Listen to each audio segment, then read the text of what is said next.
try.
whose safety deemed such destruction.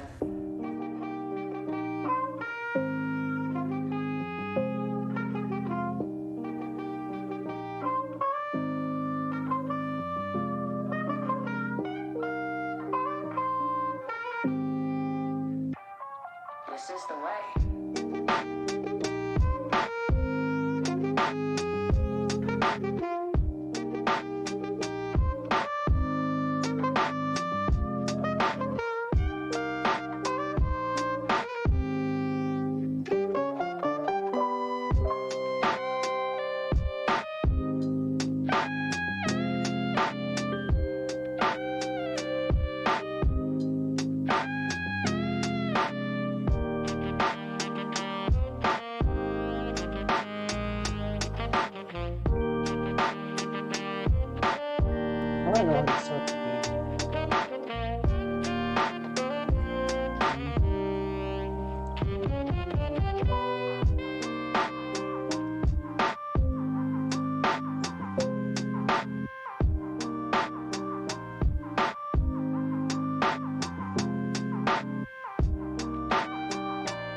There we go. That works.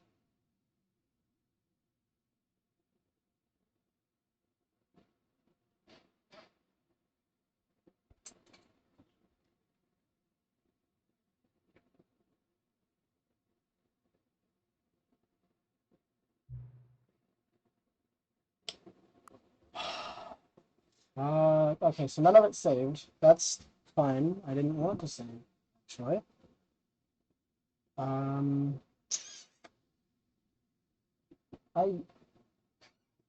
What did I show? Wait, I just had it. Oh, Christ. Alright. It is, oh, thank you.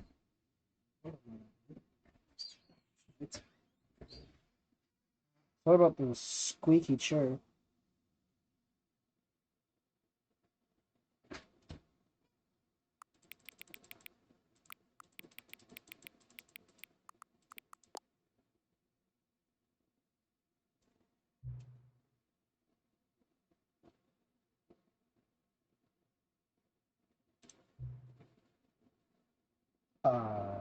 Yeah.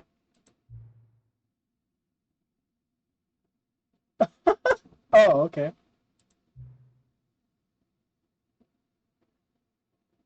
Um,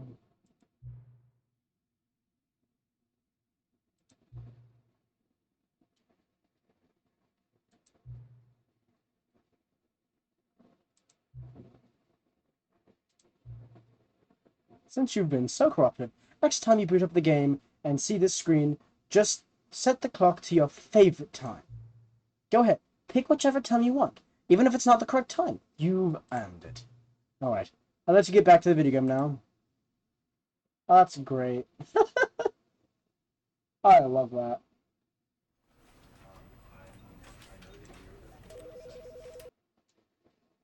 Just gonna go ahead and start that, because, okay. Oh, Jesus Christ. Please don't say this is like a really bad quality stream, because I'm trying my best. It's just not, I don't. This is the story of a man named Stanley. Stanley worked for a company in a big building where he was employee number 427. Employee number 427's job was simple. He sat at his desk in room 427 and he pushed buttons on the keyboard. Orders came to him through a monitor on the desk, telling him what buttons to push, how long to push them, and in what order. This is what employee 427 did every day.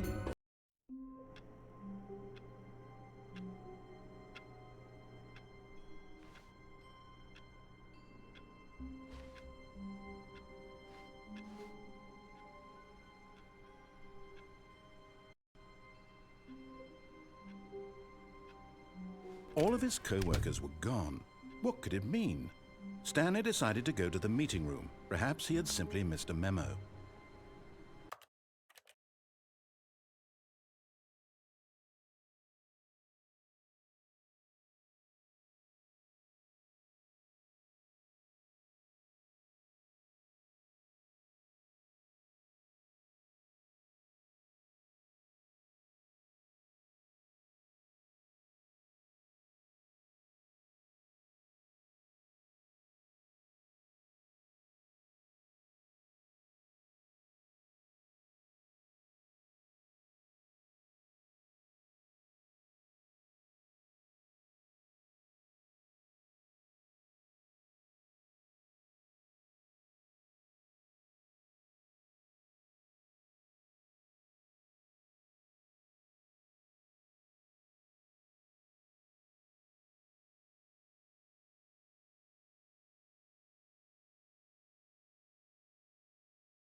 Oh, new content? What does that mean, new content?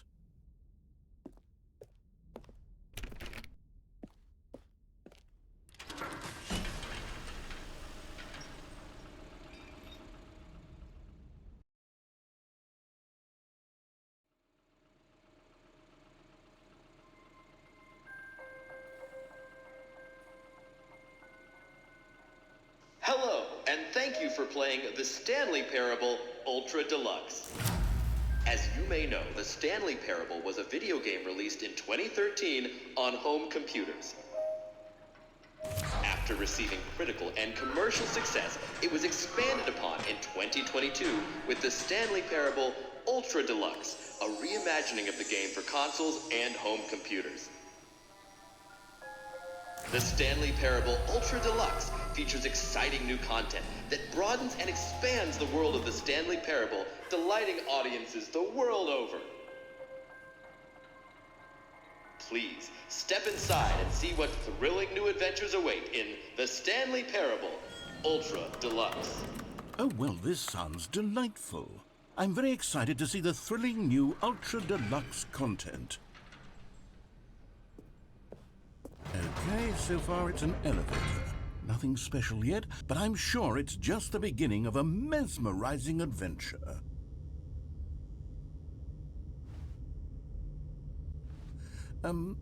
Is it broken? What's going on here? Should we be moving somewhere or... Oh, there we go. All right, finally, at long last, it's on to the new content. I've never been more ready. Let's do it.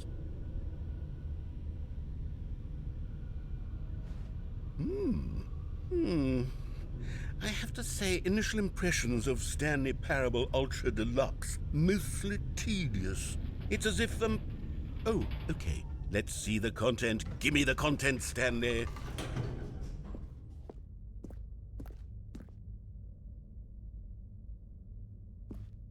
All right, let's see. It's the jump circle.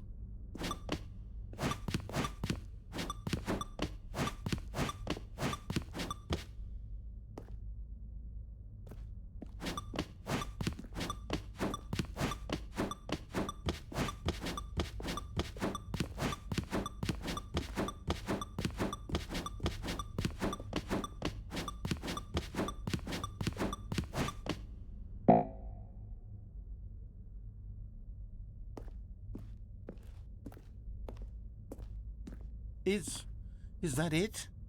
Surely that's not all the new content. There has to be something else, right? Goodness, another elevator. Stanley, I have to say, initial impressions of this game are not positive. It's just elevators and jumping.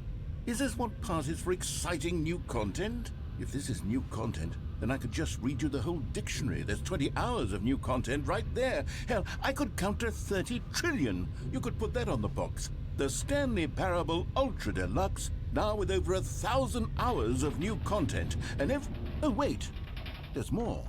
Very good. Yes, I knew there had to be something else. Let's see it. I'm ready for whatever it is.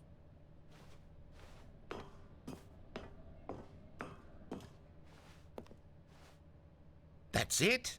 Oh, you've got to be kidding me. You see, Stanley? This is what happens when greedy video game developers with no respect for their fan base rush a cheap expansion to market for no reason other than to make an easy dollar. And don't get me started on the level of craftsmanship that's gone into it. In fact, I'm looking right now at the game's achievements, and it's hard to believe one of them actually says, "Test achievement, please ignore." What quality assurance department signed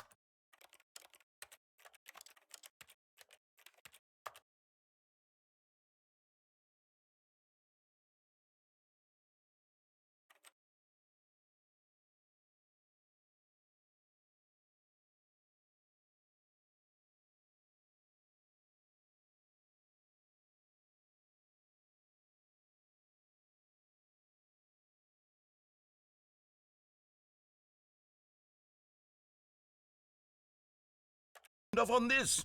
I'm infuriated and I'm offended, and I intend to find these people on Twitter and hold them personally accountable. It's my fault, Stanley. I built up too much anticipation around the new content, I'm afraid. It could never have lived up to such expectations.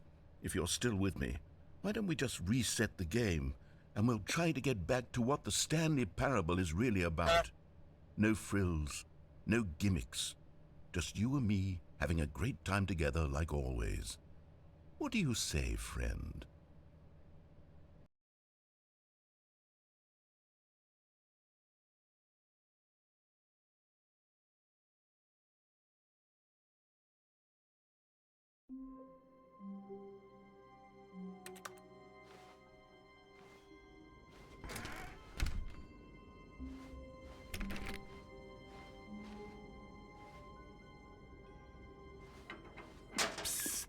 Stanley, come over here.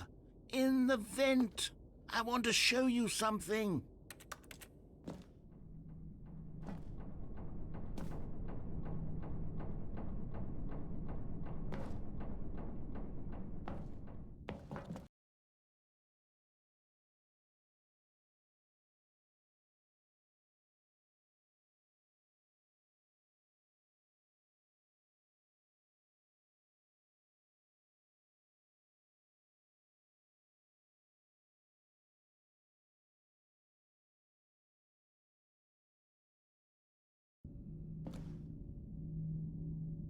Okay, you remember how cheap and unsatisfying the new Ultra Deluxe content turned out to be? Well, it got me thinking about the past and how much better the Stanley Parable used to be.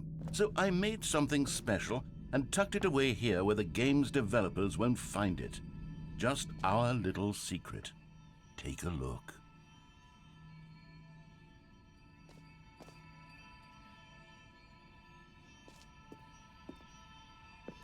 I call it the Memory Zone.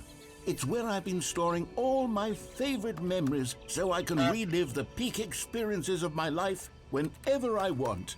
Experiences like the launch of the Stanley Parable on PC.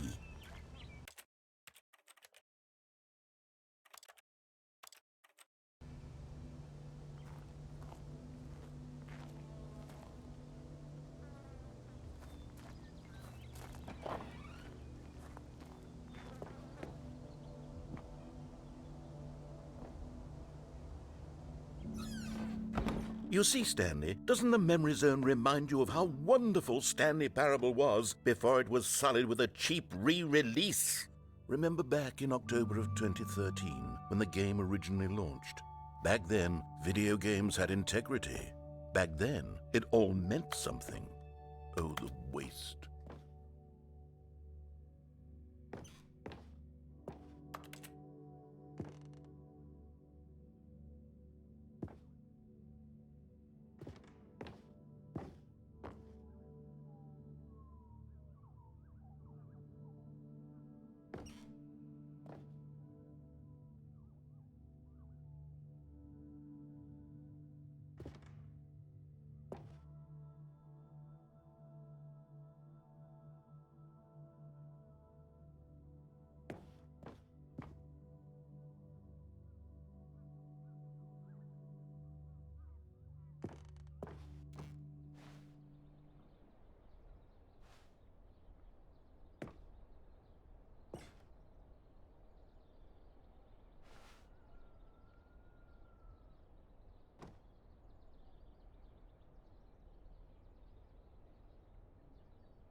Je suis dans la memory zone, c'est cela. And over here is where I keep reviews of the Stanley Parable. Like this stunning triumph of games journalism, 10 out of 10 from Destructoid.com. James Stephanie Sterling writes, and I quote, "Where so many games that aspire to be more than games end up less than any form of art, Stanley Parable strives and then succeeds to be every game ever created."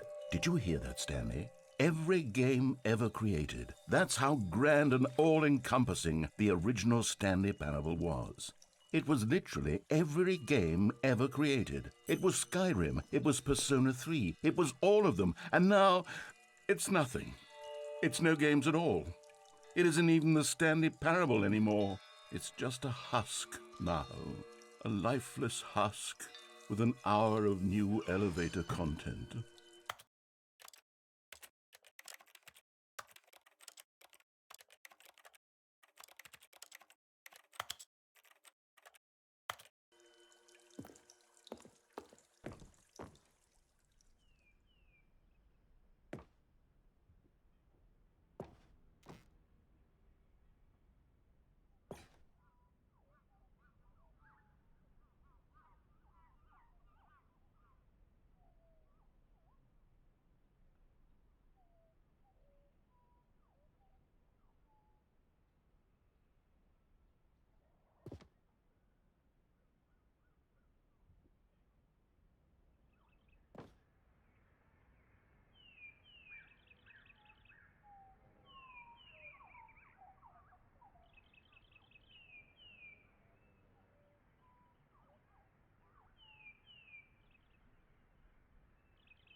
Here's another moving passage, this time from GameSpot.com.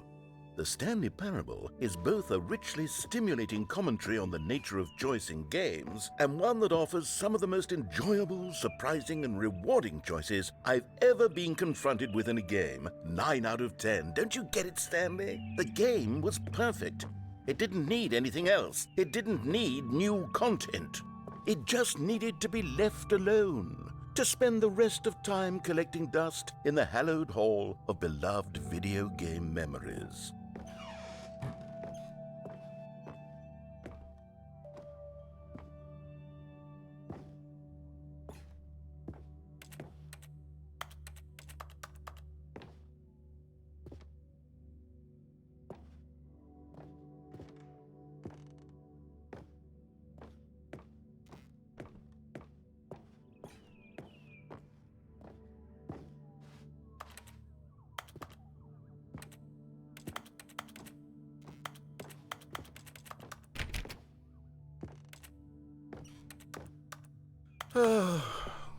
These were simpler times, Stanley. But I wouldn't give to go back to have it all over again.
Psst! Stanley! Come over here! Oh, you don't want to see the cool surprise I made for you? Well, fine. You're a dork anyway, so who cares?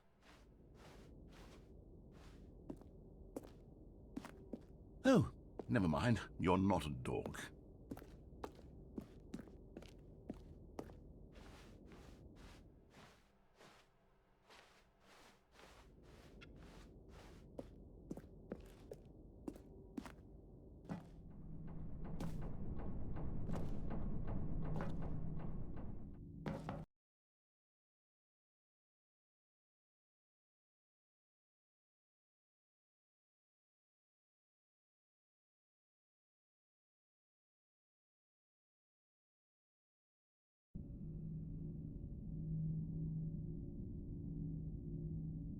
Okay, you remember how cheap and unsatisfying the new Ultra Deluxe content turned out to be? Well, it got me thinking about the past and how much better the Stanley Parable used to be. So I made something special and tucked it away here where the game's developers won't find it.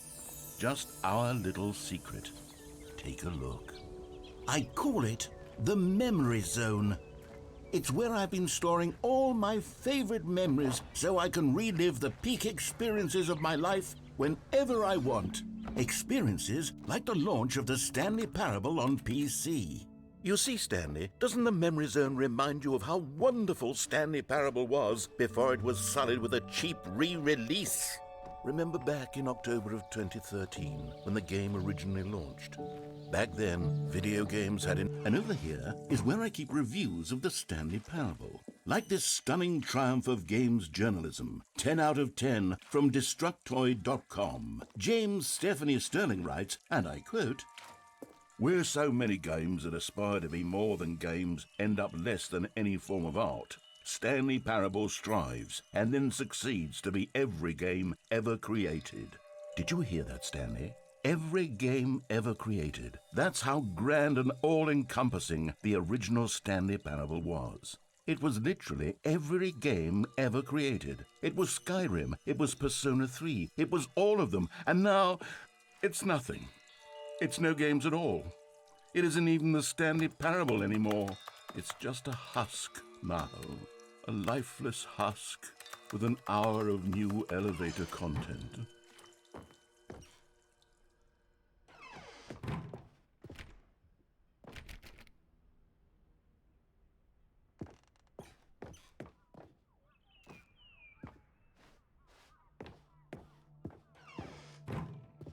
Here's another moving passage, this time from GameSpot.com. The Stanley Parable is both a richly stimulating commentary on the nature of choice in games and one that offers some of the most enjoyable, surprising, and rewarding choices I've ever been confronted with in a game. 9 out of 10. Don't you get it, Stanley? The game was perfect. It didn't need anything else. It didn't need new content. It just needed to be left alone, to spend the rest of time collecting dust in the hallowed hall of beloved video game memories.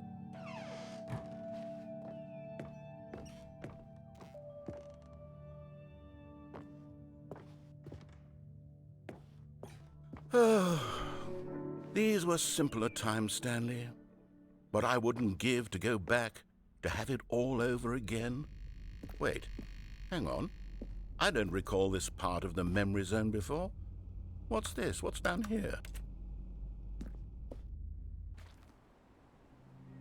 Oh no. Oh God, no. Stanley, it's a collection of reviews from Steam, the online video game distributor.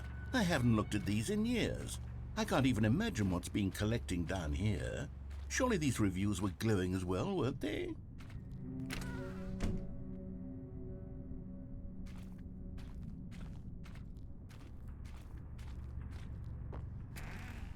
Honestly, I could not be bothered to play this game to full completion. The narrator is obnoxious and unfunny, with his humor and dialogue proving to be more irritating than entertaining. Unfunny! I'm not trying to be funny. I'm trying to make a serious work of art. I suppose I could write up a handful of gags to insert into the Stanley Parable, but the game is already such a densely layered web of profound philosophical insights that I can't even imagine where I'd have the room to stick them.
Okay, let's see what this one says. While the idea for the game is good, for someone who prefers non-linear games, this preachiness gets annoying fast. Preachy? Stanley? I'm not preachy, am I? You can tell me if I'm preachy. Honestly, you can. Oh, goodness. This is actually quite shocking for me. Well, to be honest, I had always thought of the game's dialogue as being rather terse to begin with. You can't know how much fluff I cut from the game to get it to feel as light and airy as it... Well, I always thought it did. But maybe it wasn't. Oh dear. What an awful memory to have to hold on to. These black marks on my otherwise unimpeachable track record. I feel like a failure. Like I let these people down. Perhaps the Stanley Parable isn't quite as sterling as I always remembered.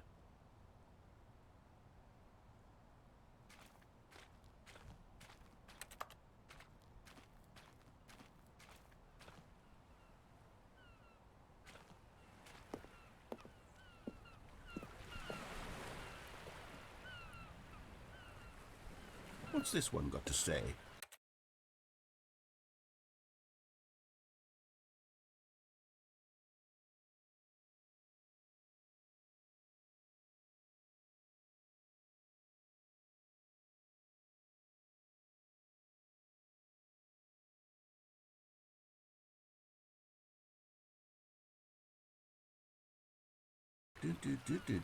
You constantly have to stop doing anything so the narrator can catch up with his long-winded explanations of what's happening. I wish there was a skip button. A skip button? Well, yes.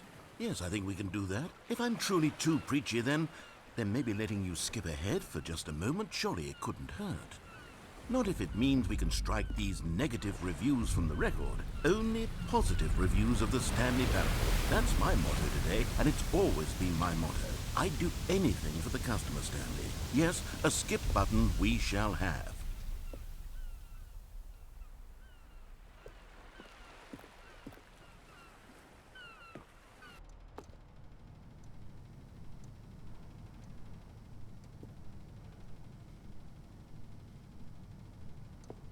And here it is. Go ahead and give it a shot. I'll pop you forward in time so that the second my incessant droning starts to bore you, with just the push of a button, you'll have zipped right past it. It's what the players have been asking for, and I'm very proud to have delivered.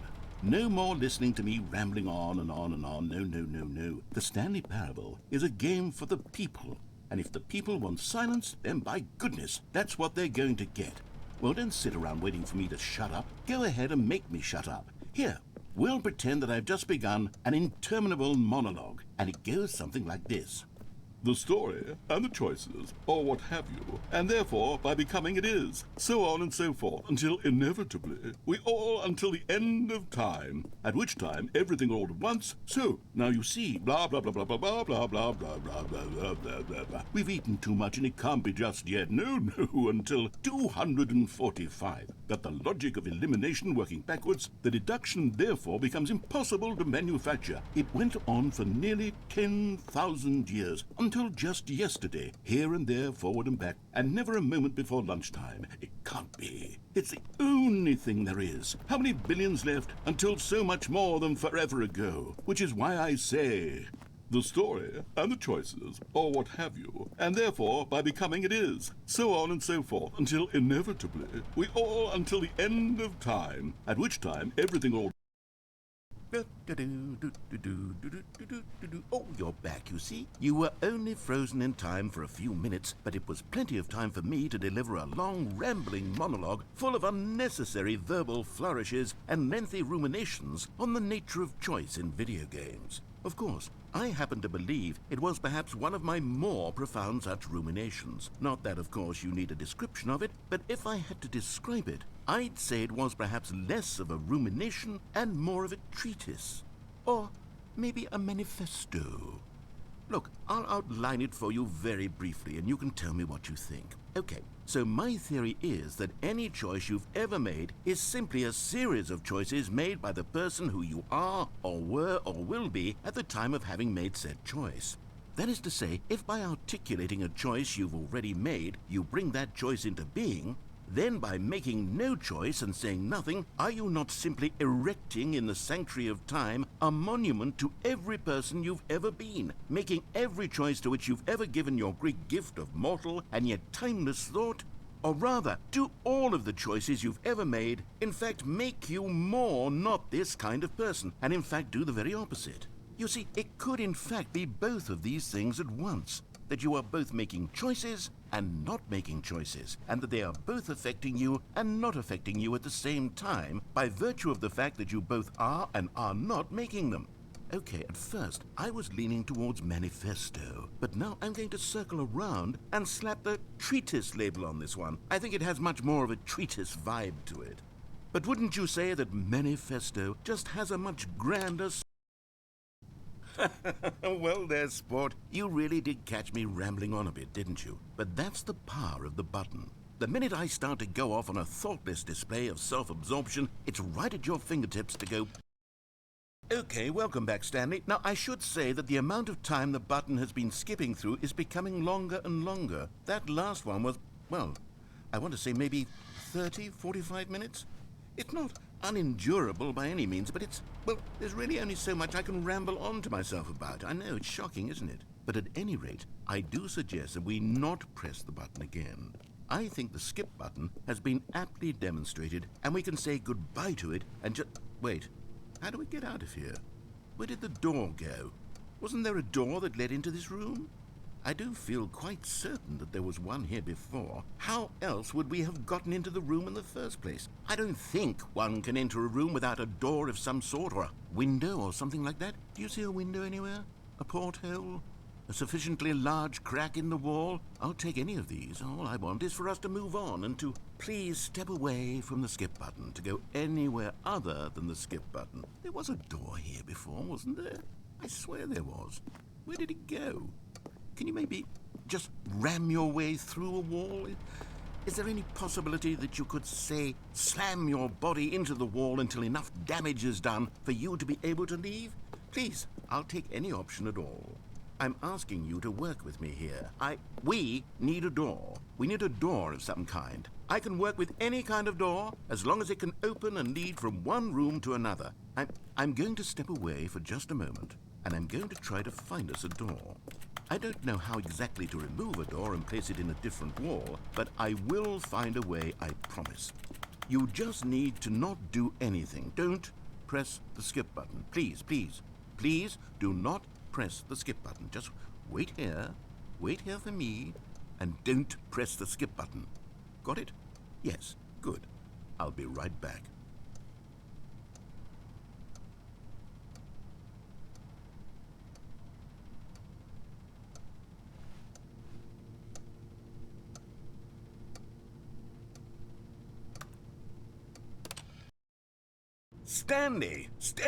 Stanley, please don't push the button again. It's been 12 hours.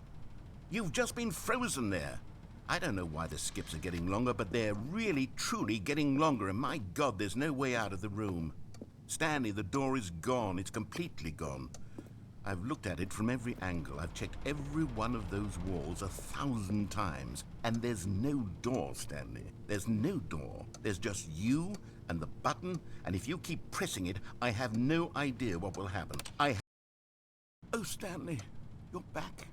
You're back. Oh, my goodness. I have someone to talk to again. Stanley, I think it's been a week. Or 2 weeks. I've been sitting here all that time. Just sitting here. Not a single person to speak with. And you'd think that that's just how it's always been, right? Me talking and you saying nothing. Would you think that it's exactly the same as always? Doesn't that feel like what we've already been doing? Me just talking? But it isn't, Stanley.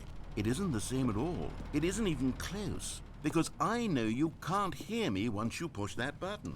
That's what I'm realizing now, Stanley. I'm realizing that I needed to know that someone was listening.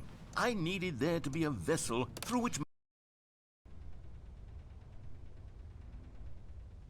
Oh, hello. It's you. You're here again. Welcome.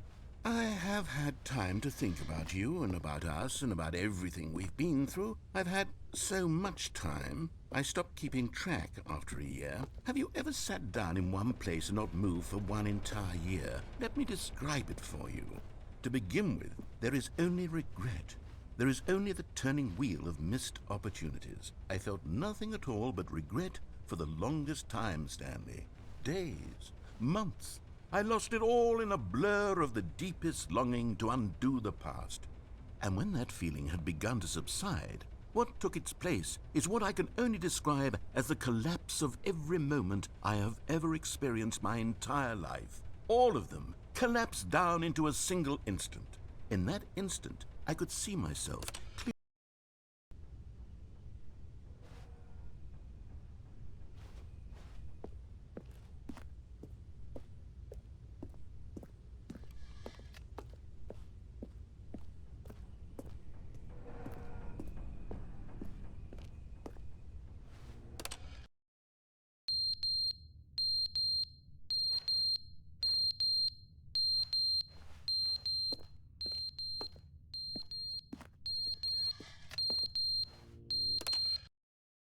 But they didn't understand the game was never meant to be funny. It was meant to have a point. It was meant to speak to the human condition. But where are the jokes? Where are the jokes? They bemoaned, they screamed, they gnashed their teeth and said, entertain us. It wasn't enough. They had to leave a pathetic little thumbs-down review and make all of their pitiful demands. But then, he's talking too much, they said. First, he didn't entertain us, now he won't shut up. It's the inconsistency, it's the lack of accountability. It's the unwillingness to examine with an uncompromising heart the words that they are speaking into the world. As though there were no consequences for a lack of cohesion in one's assessment of others. But of course, absolutely anyone can.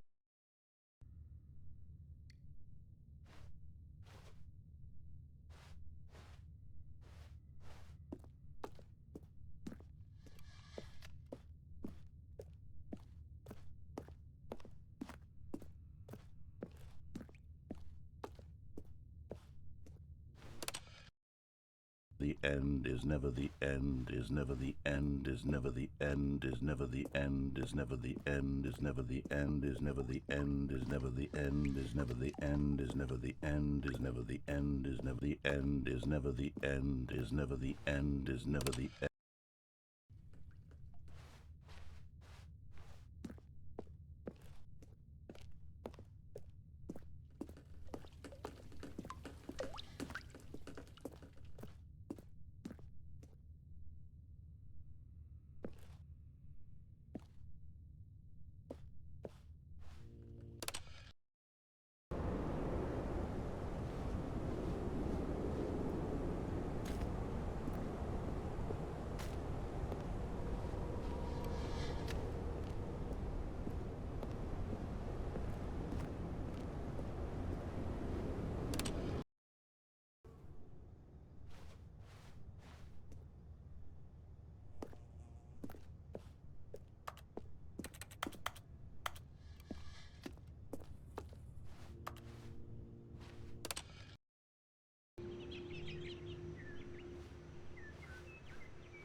All of his co-workers were gone.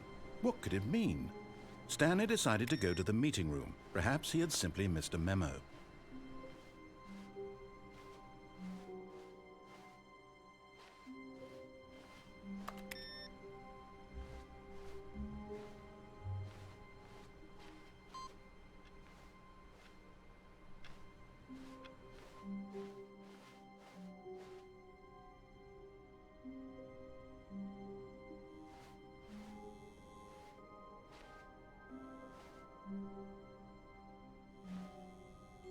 Oh, good. You noticed my sign. Yes, I have something very exciting to show you.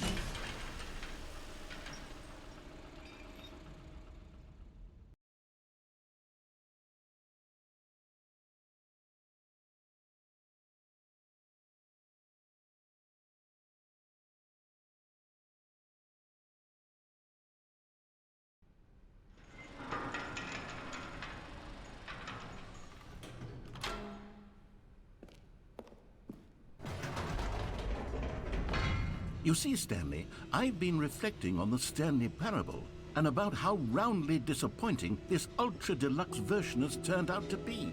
The original Stanley Parable was a landmark, and any new content for it should live up to that legacy. So forget this Ultra Deluxe nonsense. I say we take it one step even further. Which is why I'm very proud to announce for the first time ever, the Stanley Parable 2.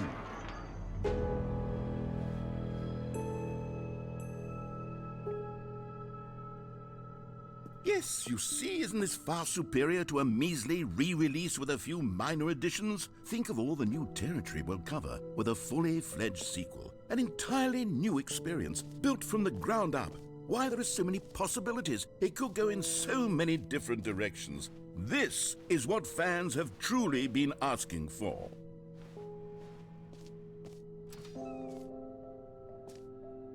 Calling it the Stanley Parable 2 is just so much catchier than Ultra Deluxe, don't you think? Ultra Deluxe? What does it even mean? But the Stanley Parable 2, now that's an artistic statement right there. It's future-oriented. It screams progress and innovation and long-term franchising potential.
Now, to be clear, I haven't quite nailed down what exactly the Stanley Parable 2 is going to be, but let's take a look at some of the features I've been developing for it. I figure that if I can loosely organize a handful of interesting concepts, that surely the game will sort of naturally spring up around them. It'll all work itself out. Game development is much more of a fuzzy magic than anything scientific or logical, really.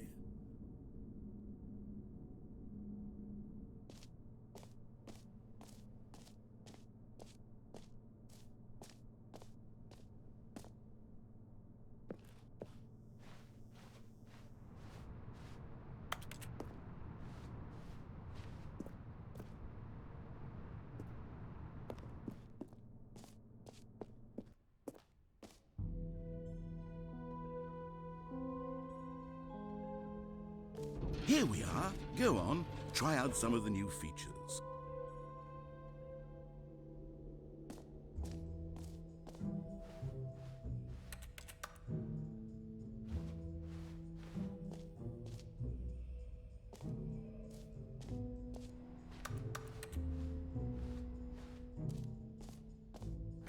For the Stanley Parable 2, I asked myself, what do players really want?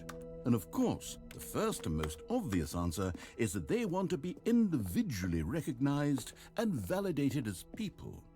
So with that in mind, my first addition to the game is this button which speaks the name of the person playing the game. Isn't that wonderful? Jim. Sorry, I should have clarified. Right now, the button only says the name Jim. But of course, in the final game, this button will say your name, whatever name that is. Here, let's have you role-play as Jim to really simulate the full experience of this feature. Just play along. I promise you'll love it.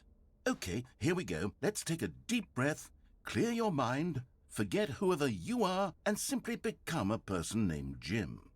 I want you to imagine yourself living as Jim. Sleeping and waking as Jim, falling in love and being heartbroken as Jim, seizing all of the world's possibilities as Jim, and as Jim watching your dreams crumble into dust. Do you feel it deeply? Are you really, truly Jim right now?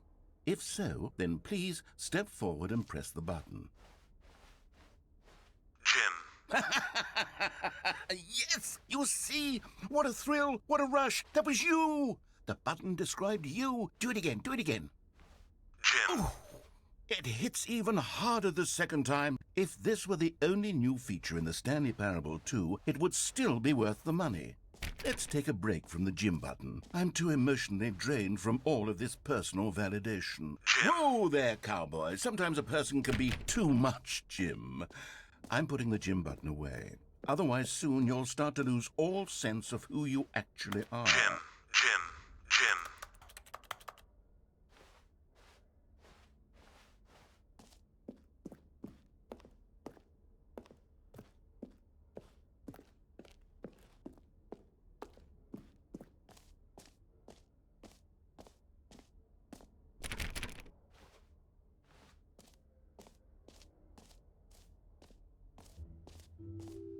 I suppose I could allow only people named Jim to play the Stanley Parable 2. That would actually save me the work of finishing this feature.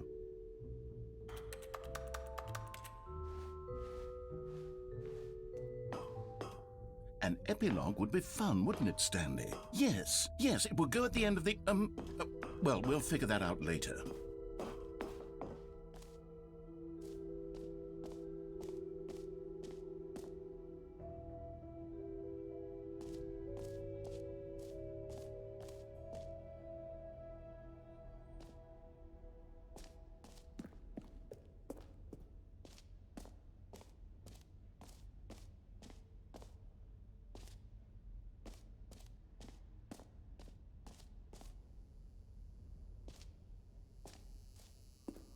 Now, here's something special. You remember that broken test achievement that got left in the game on accident? Well, I'm developing a technology to simply give you the achievement. Yes, you see, you'll come to this lever, and when you pull it, the achievement will be given to you. It's as simple as that.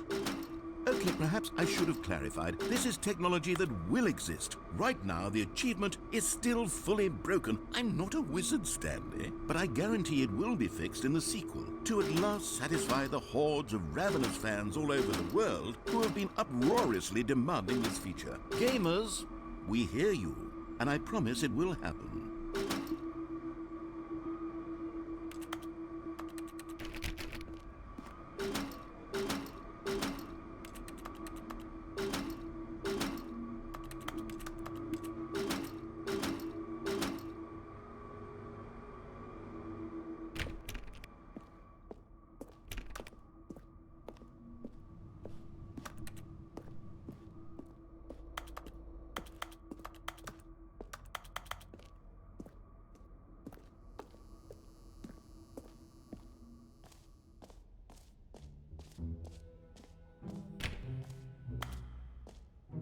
What else? What other exhibits haven't we seen yet?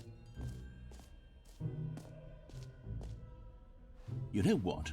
Let's bring the jump circle back for Stanley Parable 2 as well. It's... Oh, wait. You already spent all your jumps the first time we saw the jump circle? Oh well. I suppose it can just be a nice decorative piece then.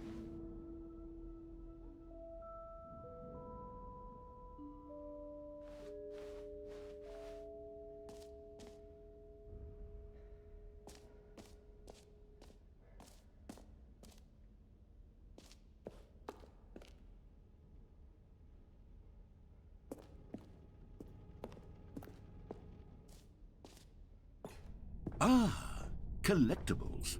Now it's a real video game. In the Stanley Parable 2, you'll run around gathering up these miniature Stanley figurines. And what's truly innovative is that there will be no reward for collecting all of them.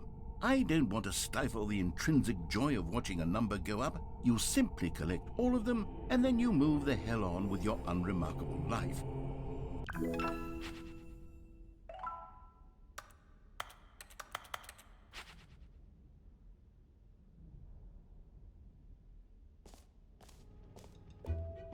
God, it really is the worst when you collect everything in a video game and then they give you a big fancy reward for it. Absolutely tragic.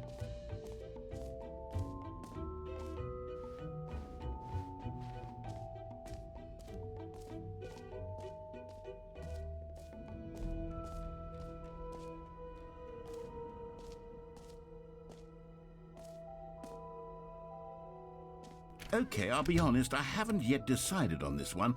I think that in the new version, the office could use a bit of decoration, like balloons. But I'm undecided on Get Well Someday and Happy 12th Birthday. Which would you go with?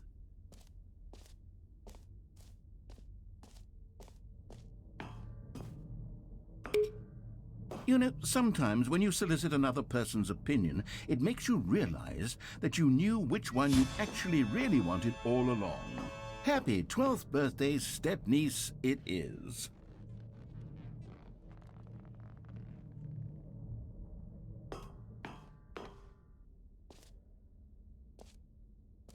Or actually, maybe I should have gone with... No, I've made my decision, we're moving on.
Stanley, here's an idea that I'm truly fond of. It's never been done before in a video game. This is, in fact, a hole that you can fall down forever. That's right. Infinite falling. You can fall until the end of time, if you like. A stunning leap forward for video games as a medium.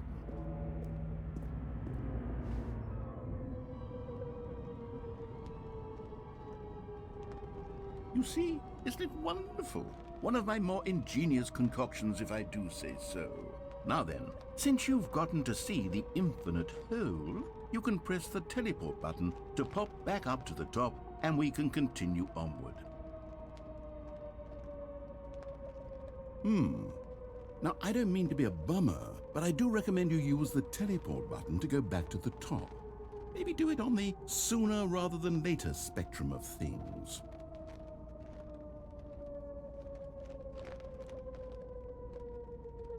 Okay, Stanley, I don't know quite how to say this tactfully, but it's possible that I slightly exaggerated the infinite nature of the hole. Is it a very, very deep hole? To be certain it is. It's an extremely deep hole. I don't want anyone to say that it isn't an astonishingly deep hole. It is. Is it infinite? Well, that sort of depends on your definition of infinity. From one perspective, the infinite is merely philosophical in nature. It's more of a... Okay, well, good for you. You found the bottom of the hole. You found me out, Stanley. I'm a liar and a cheat, and you're so clever. Look, I think the issue here is just that you're unusually fascinated by falling. What normal person actually wants to fall infinitely? I figured the hole was as deep as anyone would actually need. Don't you put this on me. Maybe you're the problem. Look, things got a little heated there. I think we both said some things we didn't mean. Why don't we just put all this behind us and agree to just call the hole mostly infinite? If that works for you, then go ahead and press the teleport button to warp up to the top of the hole and we can move on. I'll just be up here when you're ready.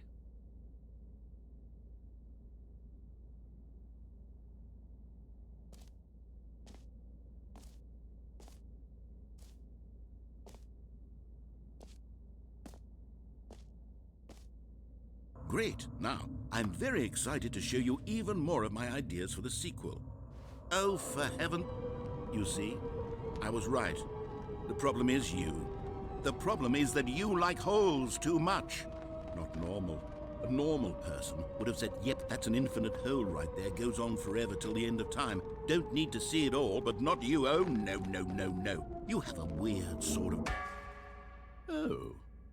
Did the hole seem even shorter to you this time? I couldn't help but feel like you spent a little less time in there than you did before. I mean, admittedly, I didn't make an infinite hole, but I didn't think it was that not infinite. Well, I suppose once again there's nothing to do here. If you decide you've had enough of the hole, you can hit the teleport button and come join me up above. Had enough? I'm positively thrilled. I really do have so much more to show you and to talk about, and I've had enough of the hole for a lifetime. Gosh, how could I have guessed? You're back in the hole. If this starts to become a thing where... Wow, okay, yes. I'm starting to become extremely certain that the hole is not only not infinite, but that it's growing steadily less and less infinite. I suspect that I'm starting to hit the point where it's no longer feasible to call the hole infinitely deep, even by the lax overall standards for accountability in marketing. What's going on here? Stanley, I have no explanation for the uncertain nature of the hole's length. Here, let's try something. Let's pop back up to the top, and we'll see if it gets any shorter. Well, there it is. The shame of my lie has come to haunt me. How is this still appealing to you? I know you're obsessed with holes, but at this depth, I just can't see this scratching the itch. Oh, who am I to judge? You just do whatever it is you're here to do and hit the teleport button when you're ready to move on. Is the, teleport button not working? You sure? Well, I mean, I really don't have an explanation. Still nothing? Well, I suppose there is one thing I can do to fix this. I'm out. Goodbye, Stanley. You couldn't bear to be away from the hole, and now you'll get more time with it than you could ever have asked for. It's a win for everyone. You get to be with the hole, I get to do literally anything else. Take care, Stanley. I hope you and the hole have a wonderful rest of eternity together.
My head's stronger. Now you're no longer.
Stanley?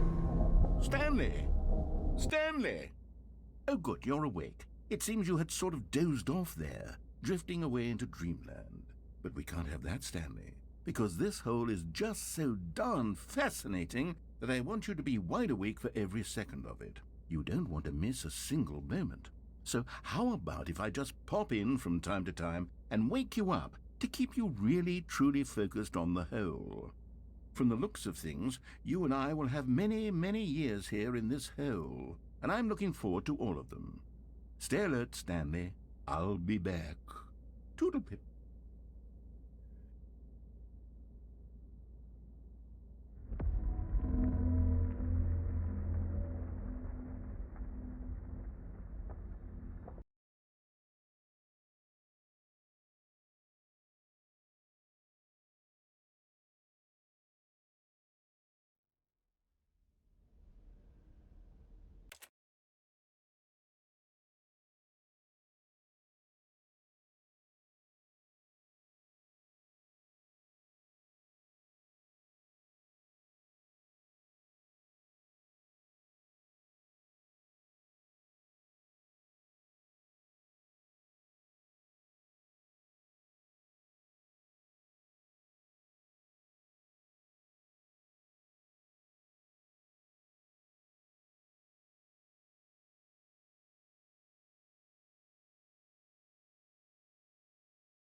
Here we are. Go on, try out some of the new features.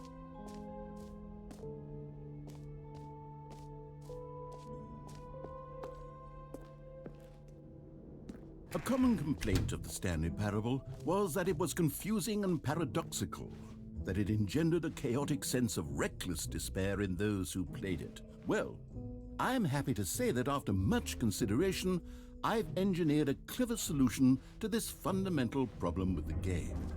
It's the Stanley Parable Reassurance Bucket. You see, Stanley, anytime you're holding the bucket, a sense of calm and ease will fill your mind and your heart. It's true. As long as you hold on to the bucket, the many disorienting contradictions of the Stanley Parable will feel perfectly normal and perhaps even comforting. You may even come to long for the gentle embrace of jarring cognitive dissonance while the bucket is in your arms. And to be honest, it's a much more convenient solution for me than actually redesigning the game to be less uncomfortable. Can you imagine what a pain in the ass that would be? Yes, the bucket is the perfect solution. Come on, give it a try.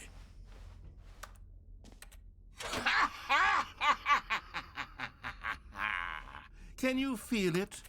The glow of comfort, even in the face of crushing despair, must already be sweeping through your body. And in fact, can I say that I do believe the bucket lends you an air of charisma as well? I think that just holding it has made you the slightest bit more attractive as a person. The benefits of the bucket seem to go on, don't they? All this and more await you in the Stanley Parable 2.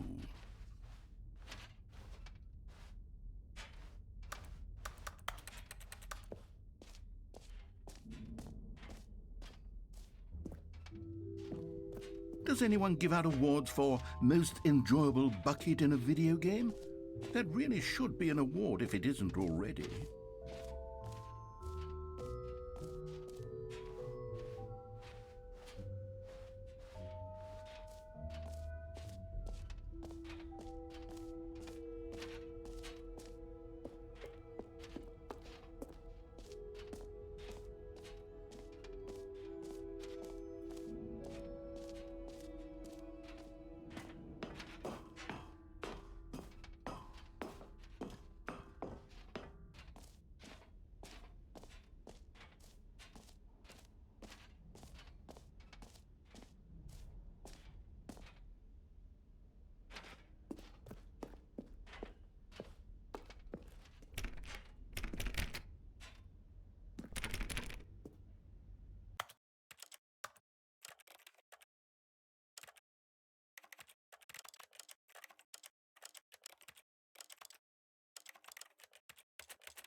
All right, have you seen everything you wanted to? Ready to move on now?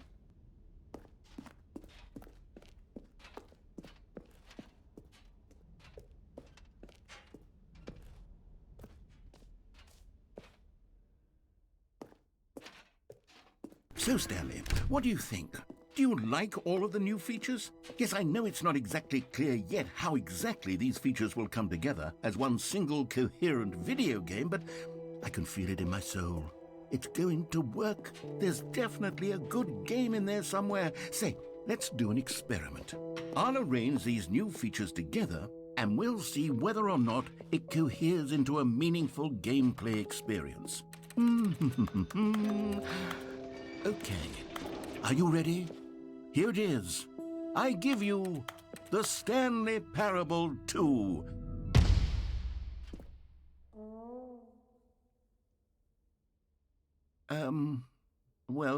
I mean, there's potential here, right? It's sort of... Okay, never mind. Hold on, let me do a different arrangement. Okay, yes, this is much better. I feel good about this. Here we go, version 2. Who am I kidding, Stanley? This isn't a coherent video game at all. It's a lot of gags. And I do very much enjoy creating gags, but they don't add up to anything. I wanted more than anything to create a sequel that would capture all the magic of the first game. I wanted fans to love it. No matter how good these gags are, they won't stand on their own. They would need the structure and the gameplay of the original. Wait, maybe that's it. I can take the original Stanley Parable and simply, well, insert a few of my new features into it. Tastefully, of course. With respect. With care for the vision and integrity of the original game. Would it possibly work? I suppose it could. But it would need a really, really tremendous title screen. A title screen that says with bold and uncompromising conviction, "This is the Stanley Parable 2." Let me see if I can whip something up. All right, perfect. Go ahead. Take a look.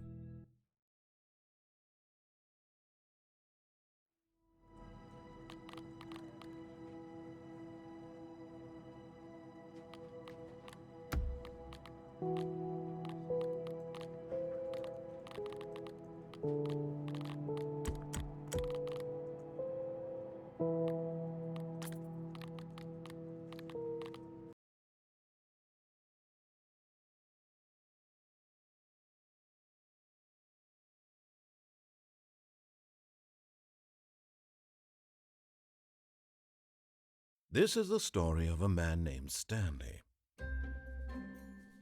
Stanley worked for a company in a big building where he was employee number 427.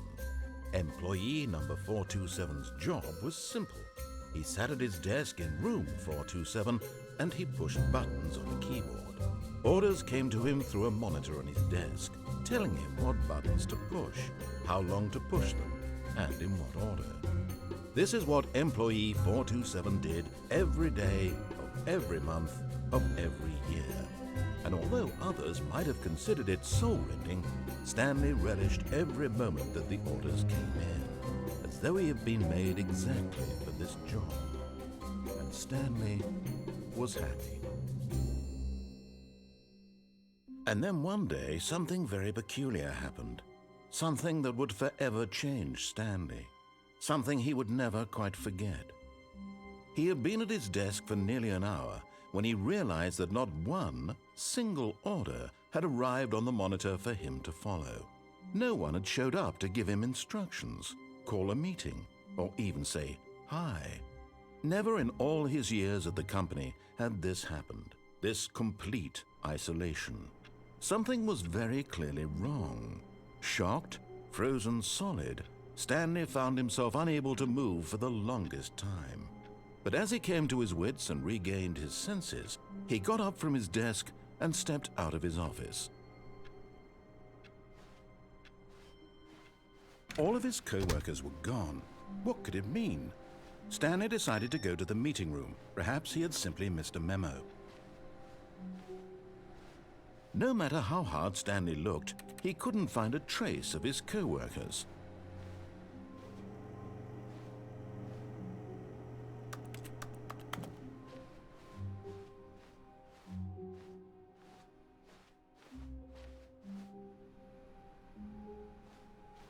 Stanley picked up the bucket.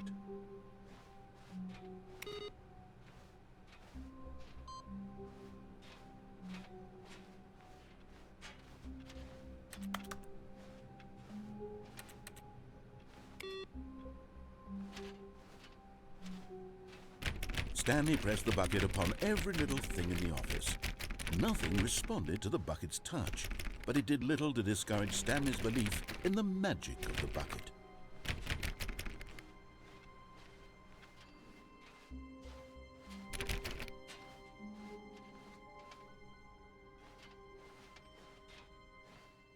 Stanley clutched the bucket tightly to his chest and entered the door on his left.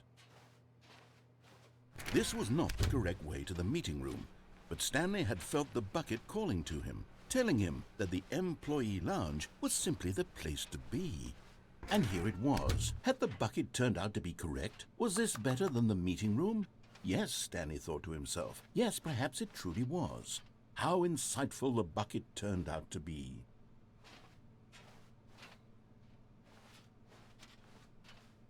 No, never mind. The bucket was wrong. Stanley took the door on his left to go back to the meeting room. No, said the bucket. Don't go to the meeting room. Go somewhere else. The cargo lift, yes. Good, said the bucket. Now ride the lift all the way to the top. There's something up there I need you to do. Stanley did not question why or how this bucket was speaking to him. It should have alarmed him, of course, because buckets can't talk. But Stanley chose not to think about this obvious fact. He was firmly convinced that the bucket had spoken to him, and he unthinkingly did whatever the bucket asked. In here, said the bucket. Go into this dark room over here. Stanley once again obeyed blindly. Now pick up the phone, said the bucket. Pick up the phone and it will take us back home, where we can go about life together. Whoa, hold on. Why did you unplug the phone? Were you trying to resist the bucket's orders? Stanley, I was joking. Obviously, the bucket isn't talking to you and telling you to do things. Buckets can't talk. It was a joke. Don't you get the joke? It's funny, Stanley. A talking bucket. Can't you see? Oh, goodness. I must have really bungled up the delivery if you actually took me seriously. Where did I mess up the joke? Should I have paused for longer or spoken quicker? Comedic timing is so difficult. I wish I were better at it. But there isn't exactly an instructional video on comedy that one can watch to fully... Oh, wait, yes, there is. It's sitting right here. Let's take a look. What is comedic timing? What is comedic timing? How does it work? How long should...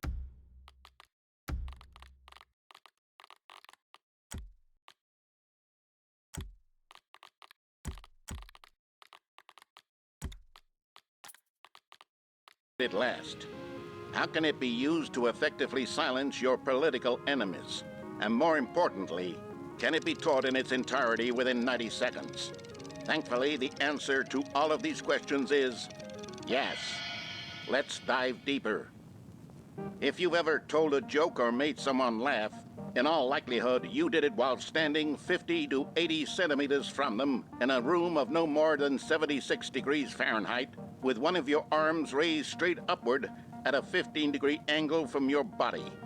These are the optimal conditions for good comedic timing. To begin the joke, start by stating and spelling your name. Next, provide a brief synopsis of the joke, including the specific times at which the recipient of the joke will laugh, and then spell out your name a second time. With these steps complete, it's time to begin the humor. Speak the entire joke in no more than 18 seconds and no less than 13 and a half, pausing only for bathroom breaks when necessary. When the joke has concluded, it is customary to inform your listener that the joke is over by declaring in your loudest possible voice, "I'm Dunny with the funny." Let's practice screaming, "I'm Dunny with the funny" now.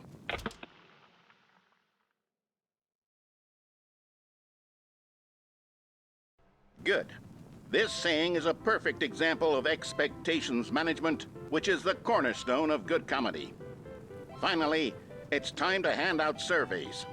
Collecting hard data from your audience on how rapt they were throughout the joke is the only way to grow or learn as a comedian. An effective survey should be no less than 10 pages long and should include the same question reprinted several times, just to ensure the survey taker is actually paying attention and not simply filling in answers at random. And that's all there is. With these strategies at your disposal, you'll have audiences doubled over in laughter and even tripled over in laughter in no time at all. Just remember to let them stop laughing at some point, you gut-busting little scamp.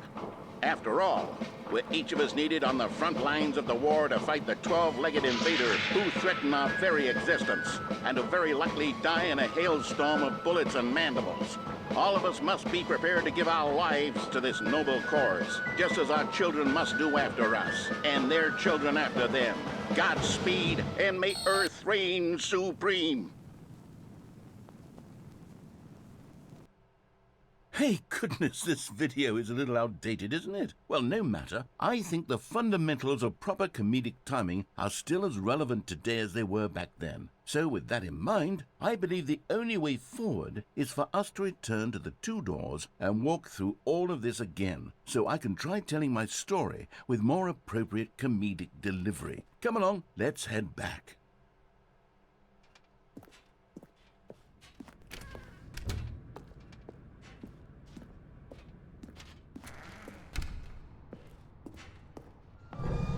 I can feel it. This time, I'm really going to nail the delivery. You'll be in stitches. A talking bucket, you'll say? How ridiculous. How absurd. What a hilarious concept. The king of comedy. That's what you'll call me. Thank goodness we had the instructional video. Otherwise, who knows where we'd be right now. Well, I wouldn't be the king of comedy, that's for sure. The bucket spoke to Stanley. The bucket spoke. The bucket spoke. Oh, I'll figure it out on the fly. No need to overthink things.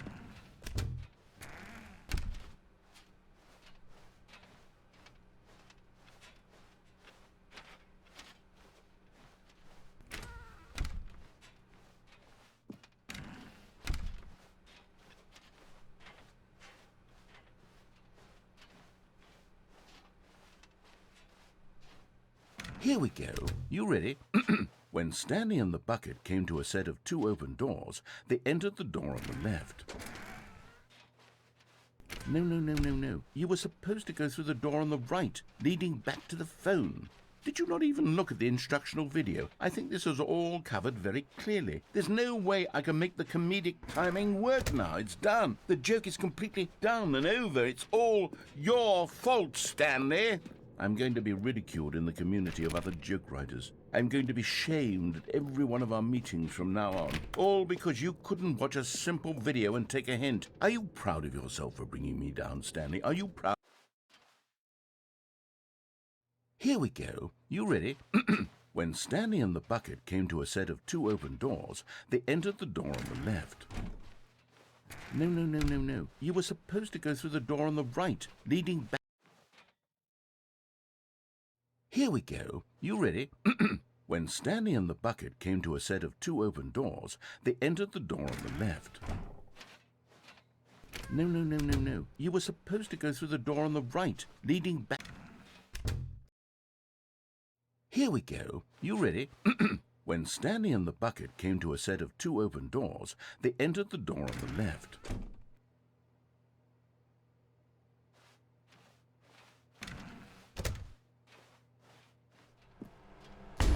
What? We're back at the phone already? No. What's going on? There was supposed to be several rooms leading up to this. There was supposed to be a build-up to this point. A dramatic display of remarkable comedic wit which culminates in this scene with the phone. But now the timing's completely off. The joke will never land. Well, not the way it was meant to. And it's all my fault. I must have forgotten that the phone room comes immediately after the two doors room. What an egregious mistake. I've made a fool of myself. I don't deserve the title of King of Comedy. I'm nothing. I'm not even the lowliest joke-telling whelp.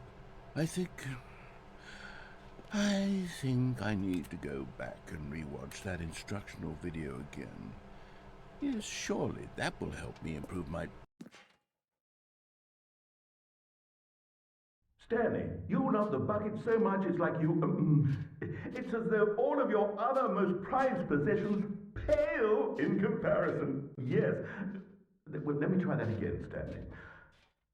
I heard that you are pale with shame over how unabashedly in love with a bucket you are. No? Still not? Is it a delivery? Pale with shame.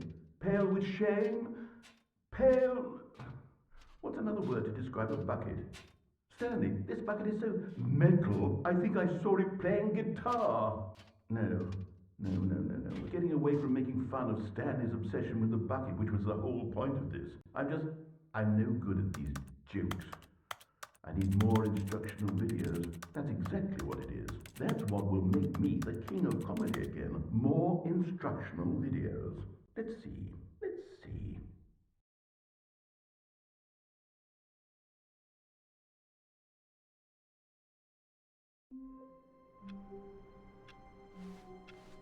All of his co-workers were gone. What could it mean? Stanley decided to go to the meeting room. Perhaps he had simply missed a memo.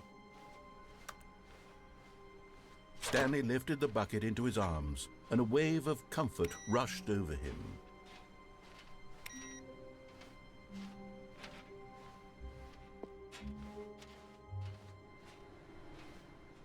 Stanley clung the bucket to his cheek.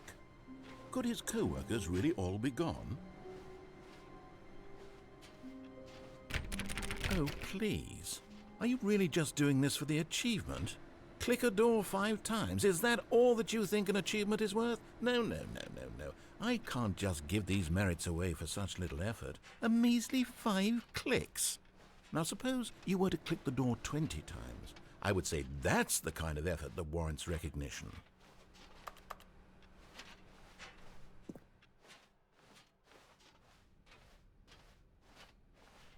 Stanley clutched the bucket tightly to his chest and entered the door on his left.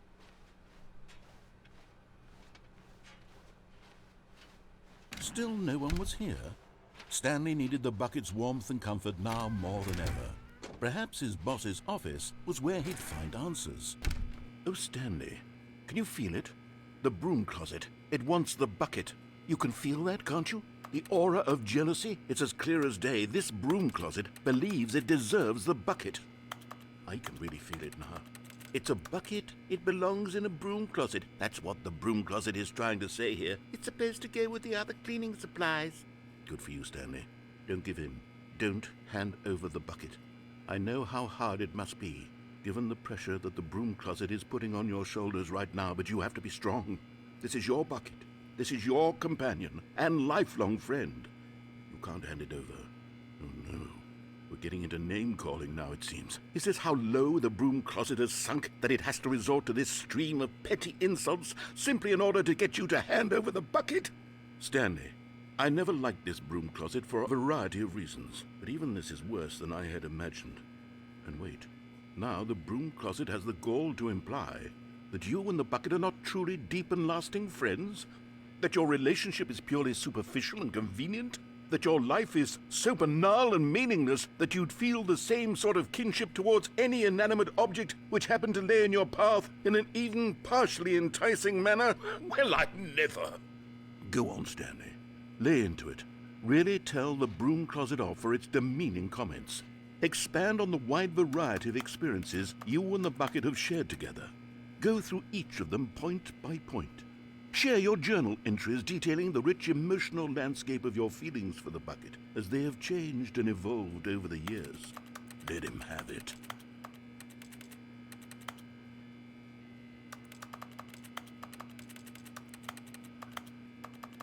Okay, I've got you something which I think will help settle this debate once and for all. Here we go. There. Now it's settled. No more debate, no more discussion. Take a hike, broom closet, with all your meandering philosophical diatribes about the nature of cleaning supplies and their relationship to broom closets in the natural order of things.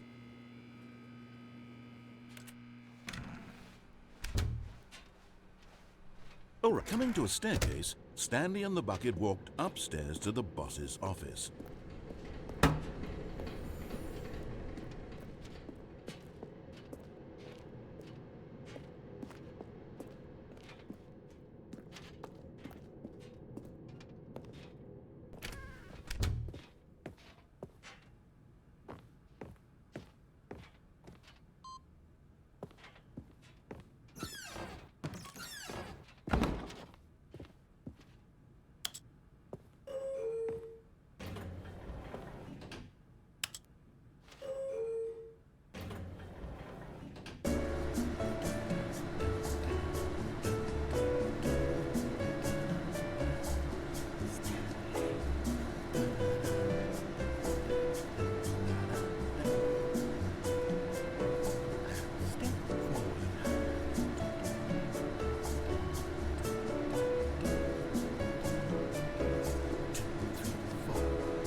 Stepping into his manager's office, Stanley was once again stunned to discover not an indication of any human life. Crushed by the weight of this revelation, Stanley guessed the correct code by sheer luck. Was it that the bucket knew all along? Was the bucket guiding him? Yes, this is certainly the most logical explanation. You found one of them. One of the miniature Stanley figurines. Remember, no reward for collecting all of these, only the intrinsic pleasure of a job well done. You can't buy that sort of happiness, Stanley. God knows I've tried. So, I implore you to savor each and every moment you come across one of these beautiful figurines.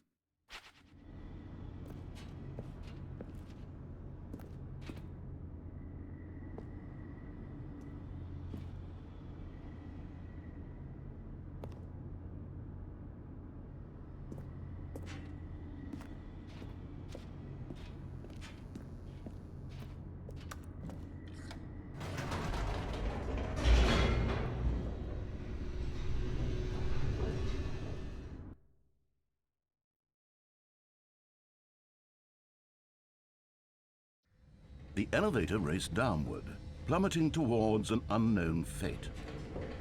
It would be all Stanley could do to keep himself together, if not for the bucket. Soothing him, comforting him, reassuring that in this darkest moment of uncertainty, he would be all right. The bucket is here for you, Stanley. Everything will be fine. Wait, Stanley said to the bucket. Can we go back up? When I was pressing those keypad buttons, there was something very intriguing about the number 3. I want to go back so I can try pressing the number 3 again. The bucket said nothing.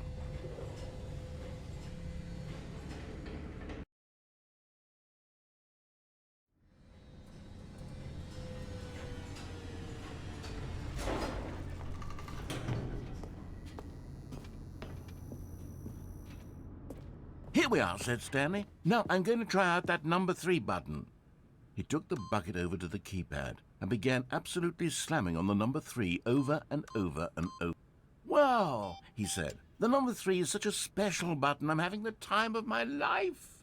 Stanley looked expectantly at the bucket, but the bucket remained silent.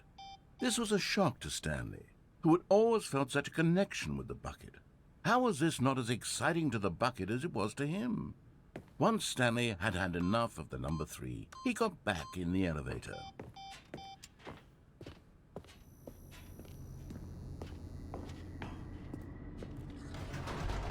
Perhaps the bucket had missed something.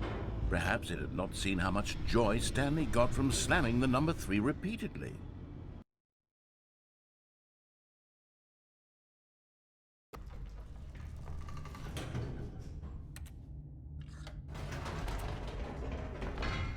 No, said Stanley to the bucket. You can't go on yet. Not till you understand how much the number 3 means to me. You and I have been through so much together, and I just want you to see what I see. Feel the happiness I feel. He smiled at the bucket, and the bucket said nothing.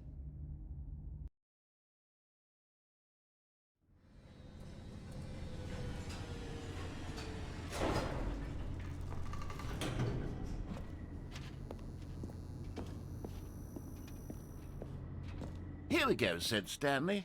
This time I'll really show you. He ran to the number 3 and began to wail on it like a musician on a beloved instrument, weaving a concerto of truth and passion. He wielded the number 3 like a fine artist would wield a paintbrush. He told stories through the number 3, stories of his dreams and hopes and fears, and the whole time he looked to his bucket for a reaction of some kind. Anything to let him know that the bucket appreciated what he was doing. The bucket conveyed absolutely nothing at all, only silence. Crushed by a wave of dejection, Stanley returned to the elevator.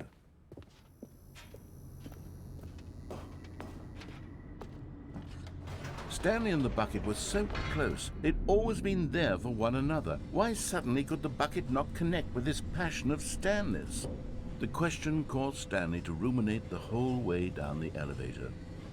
He knew that there must be a way to get through to the bucket, to communicate fully with his dear friend. Surely there was a solution, mustn't there be?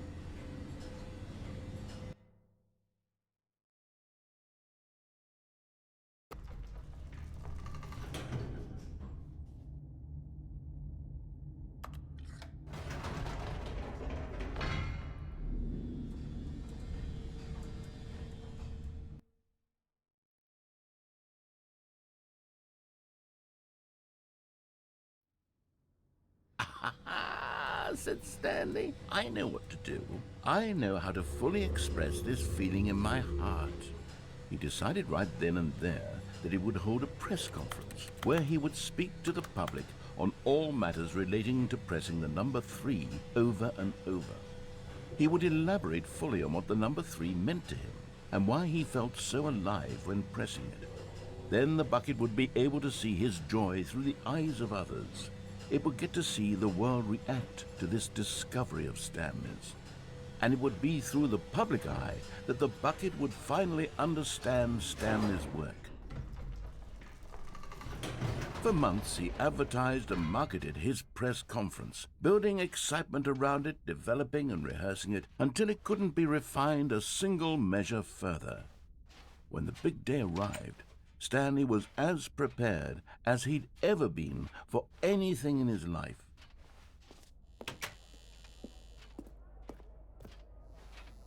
This was it. One last chance to win the bucket over. One opportunity to share a true connection with a loved one.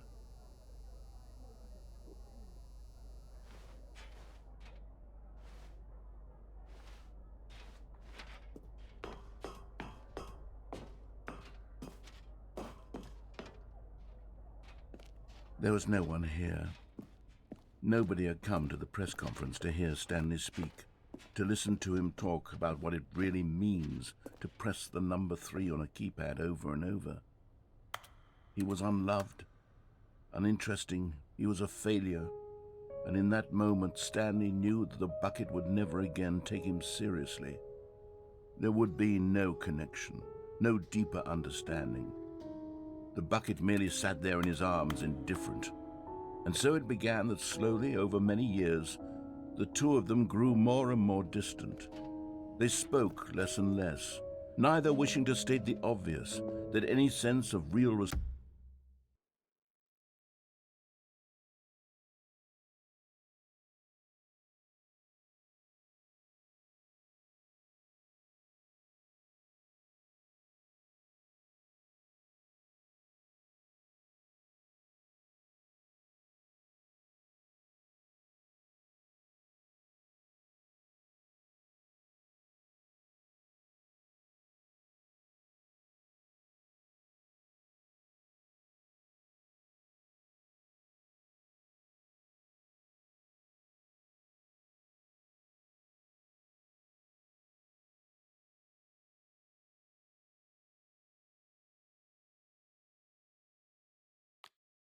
between them had eroded since that day at the press conference.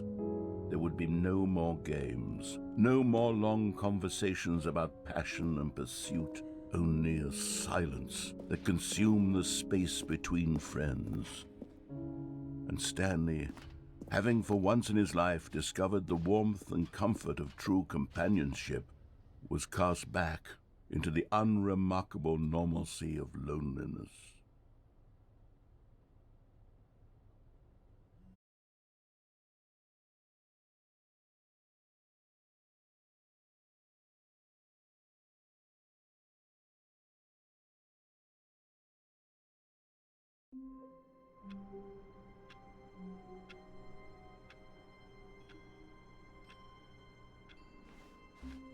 All of his co-workers were gone. What could it mean? Stanley decided to go to the meeting room, perhaps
perhaps he had simply missed a memo. No matter how hard Stanley looked, he couldn't find a trace of his co-workers.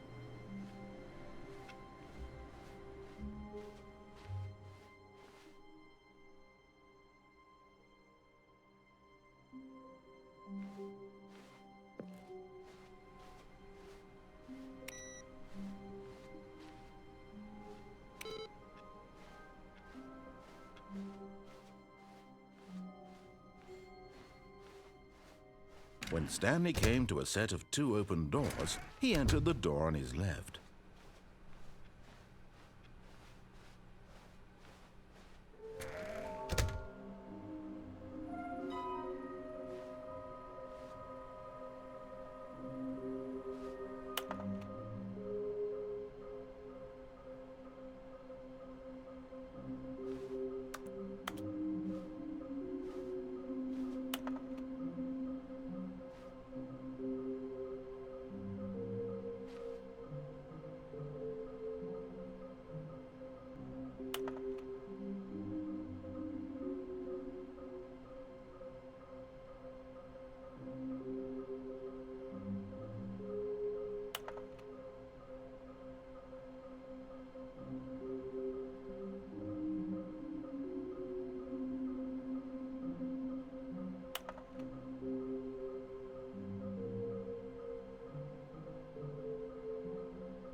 Coming to a staircase, Stanley walked upstairs to his boss's office. Another miniature Stanley figurine. This, you know, there really must be a snappier name for these things. What about mini-stands? Stanley figs? Or what about Stanlerines? Yes, I think I like that. Another Stanlerine under your belt.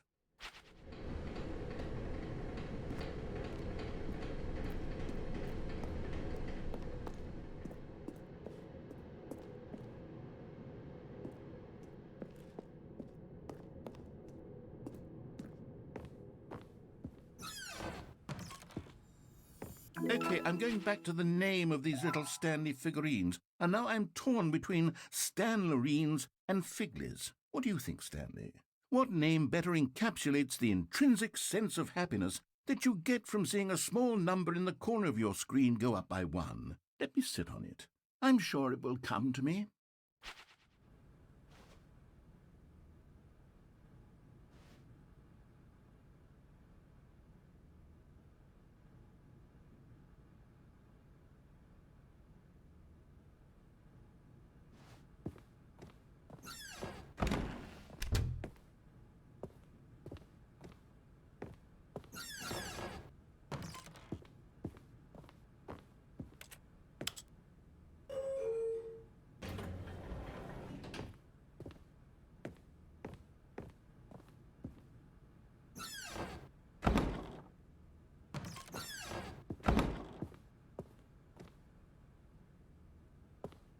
Stepping into his manager's office, Stanley was once again stunned to discover not an indication of any human life. Shocked, Stanley was in such a rush to get through the story as quickly as possible, he didn't even have a single minute to just let the narrator talk. That kind of anxiety isn't healthy, so he relaxed for a few moments with some calming New Age music.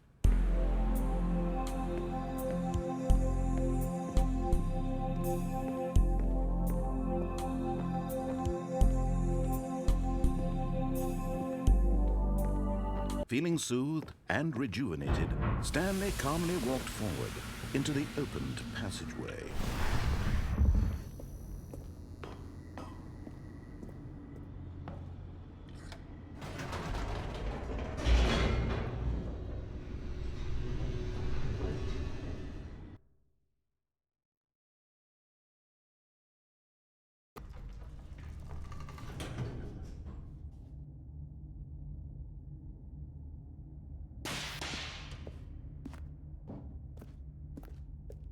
Stanley walked straight ahead through the large door that read Mind Control Facility.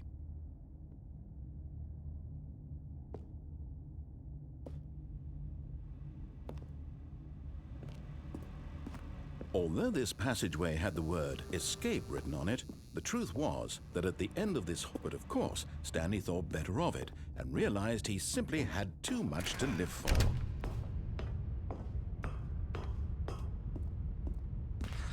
The lights rose on an enormous room packed with television screens. What horrible secret did this place hold? Stanley thought to himself. Did he have the strength to find out?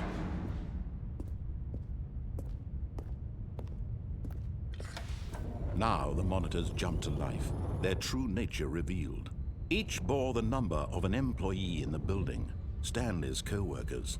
The lives of so many individuals reduced to images on a screen, and Stanley, one of them, eternally monitored in this place where freedom meant nothing. This mind control facility, it was too horrible to believe. It couldn't be true. Had Stanley really been under someone's control all this time? Was this the only reason he was happy with his boring job? That his emotions had been manipulated to accept it blindly? No, he refused to believe it. He couldn't accept it. His own life in someone else's control? Never! It was unthinkable, wasn't it? Was it even possible? Had he truly spent his entire life utterly blind to the world? But here was the proof. The heart of the operation. Controls labeled with emotions. Happy, or sad, or content. Walking, eating, working. All of it monitored and commanded from this very place. And as the cold reality of his past began to sink in, Stanley decided that this machinery would never again exert its terrible... Oh, Stanley, you didn't just activate the controls, did you? After they kept you enslaved all these years, you go and you try to take control of the machine for yourself. Is that what you wanted? Control? Oh, Stanley, I applaud your effort, I really do. But you need to understand, there's only so much that machine can do. You were supposed to let it go, turn the controls off, and leave. If you want to throw my story off track, you're going to have to do much better than that. I'm afraid you don't have nearly the power you think you do. For example, and I believe you'll find this pertinent, Stanley suddenly realized he had just initiated the network's emergency detonation system. In the event that this machine is activated without proper DNA identification, nuclear detonators are set to explode, eliminating the entire complex. How long until detonation then? Let's say, 2 minutes. Ah, now this is making things a little more fun, isn't it, Stanley? It's your time to shine. You are the star. It's your story now. Shape it to your heart's desires. Oh, this is much better than what I had in mind. What a shame we have so little time left to enjoy it. Mere moments until the bomb goes off. But what precious moments each one of them is. More time to talk about you, about me, where we're going. What all this means. I barely know where to start. What's that? You'd like to know where your co-workers are? A moment of solace before you're obliterated? All right, I'm in a good mood. You're gonna die anyway. I'll tell you exactly what happened to them. I erased them. I turned off the machine. I set you free. Of course, that was merely in this instance of the story. Sometimes when I tell it, I simply let you sit there in your office forever, pushing buttons endlessly and then dying alone. Other times, I let the office sink into the ground, swallowing everyone inside, or I let it burn to a crisp. I have to say this, though, this version of events has been rather amusing. Watching you try to make sense of everything and take back the control wrested away from you, it's quite rich. I almost hate to see it go. But I'm sure whatever I come up with on the next go-around will be even better. My goodness, only 34 seconds left. But I'm enjoying this so much. You know what? To hell with it. I'm going to put some extra time on the clock. Why not? These are precious additional seconds, Stanley. Time doesn't grow on trees. Oh dear me, what's the matter, Stanley? Is it that you have no idea where you're going or what you're supposed to be doing right now? Or did you just assume when you saw that timer that something in this room was capable of turning it off? I mean, look at you. Running from button to button, screen to screen, clicking on every little thing in this room. These numbered buttons, no, these colored ones, or maybe this big red button, or this door. Everything, anything, something here will save me. Why would you think that, Stanley? That this video game can be beaten? Won? Solved? Do you have any idea what your purpose in this place is? Stanley, you're in for quite a disappointment. But here's a spoiler for you. That timer isn't a catalyst to keep the action moving along. It's just seconds ticking away to your death. You're only still playing instead of watching a cutscene because I want to watch you for every moment that you're powerless. To see you made humble. This is not a challenge. It's a tragedy. You wanted to control this world, that's fine. But I'm going to destroy it first, so you can't. Take a look at the clock, Stanley. That's 30 seconds you have left to struggle. 30 seconds until a big boom and then nothing. No ending here, just you being blown to pieces. Will you cling desperately to your frail life, or will you let it go peacefully? Another choice. Make it count, or don't. It's all the same to me, all a part of the joke. And believe me, I will be laughing at every second of your inevitable life from the moment we fade in until the moment I say, happily ever after.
The confusion and the chaos all seemed to melt away as Stanley embraced the bucket.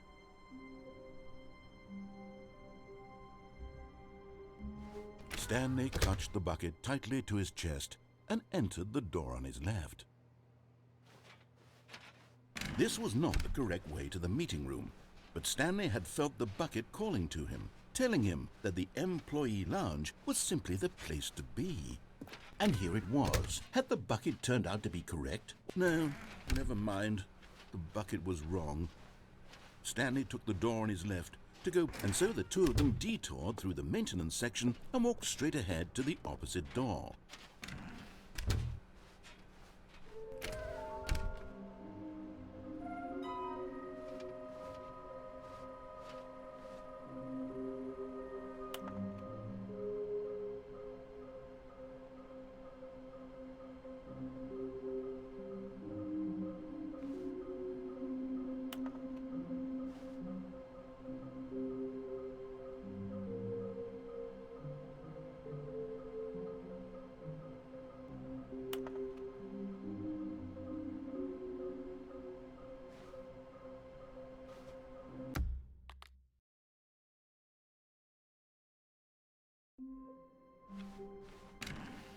Warmth spread through Stanley's arms.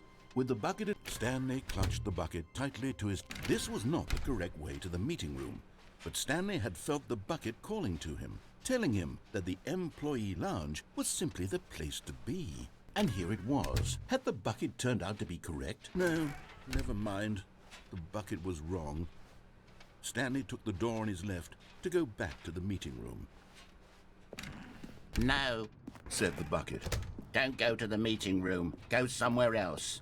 A cargo lift. Yeah, good, said the bucket. Now ride the lift all the way to the top. There's something up there I need you to do. Stanley did not question why or how this bucket was speaking to him. It should have alarmed him, of course, because buckets can't talk. But Stanley chose not to think about this obvious fact. He was firmly convinced that the bucket had spoken to him, and he unthinkingly did whatever the bucket asked. No, stop. Look there on the wall, you see? There's a sign right there. It says, "No buckets past this point."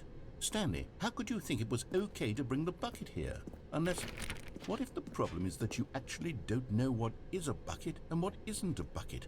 I suppose that would explain a lot about your behavior up to this point. Which, if that's true, well, my goodness, I think we have to do something about it. This misunderstanding could have dire consequences on the entire rest of the game if not addressed quickly and properly. So much of the impact of the story is dependent on your understanding of what is and isn't a bucket. Please, step in here for a moment.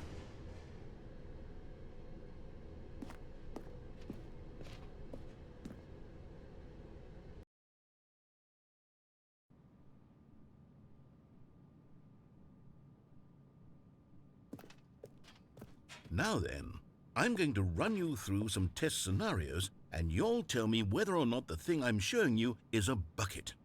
Simple enough, right?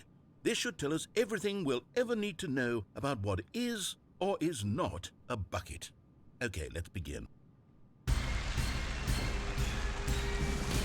Item 1. Is this a bucket? Correct. It is a hologram of a bucket, not an actual bucket.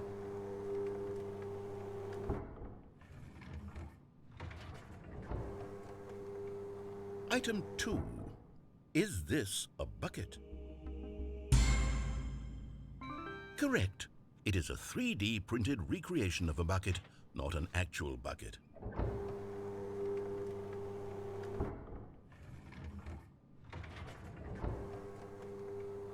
Item 3. Is this a bucket? Incorrect. This is a bucket.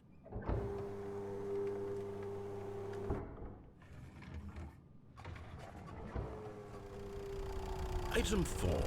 Is this a bucket? What? Are you hallucinating? This is a tractor. It's an enormous machine that tills the earth. I thought this was a gimmick. How on earth did you manage to screw it up? Absolutely incredible. Let's just move on to the next one.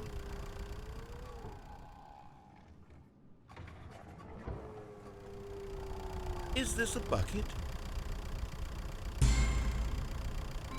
Correct. This is a bucket.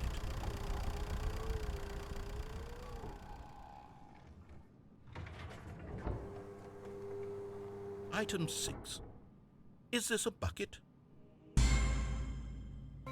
Trick question. Both. Gotcha.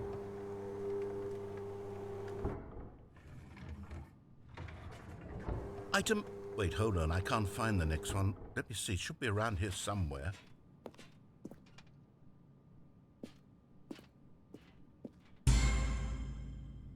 Yes. Thank you. There's nothing here. Of course it isn't a bucket. We both know full well that nothing isn't a bucket. Wait, when I say nothing isn't a bucket, that makes it sound like I'm saying everything is a bucket, which of course is not true. Unless... Is that what you think? Answer me straight, Stanley. Are you trying to tell me that you believe everything is a bucket? You know what? I'm too confused to even...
sorted out. I've lost all sense of perspective. What is a bucket? What isn't a bucket? Mere moments ago I could answer these questions with confidence, and yet now I'm somewhat adrift. Do any of us know what a bucket is? Am I a bucket? Stanley, I can't keep doing this. I'm losing myself, and myself was all I ever had to begin with. I'm afraid the bucket is threatening to tear our relationship apart. I can't have that. I'm sorry. But I'm going to erase all buckets from the game entirely. Okay, here we go.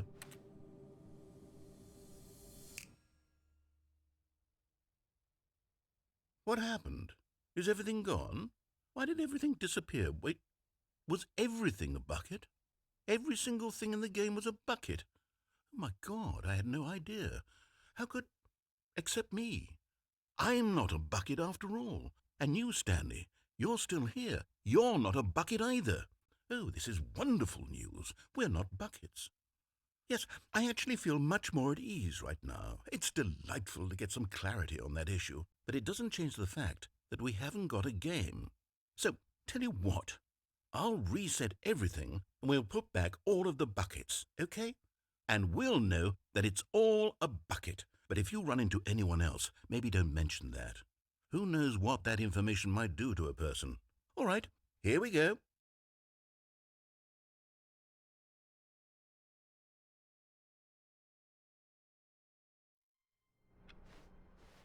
Someone was following Stanley. He was sure of it. If he checked over his shoulder now, he would surely catch them. It was only a matter of time.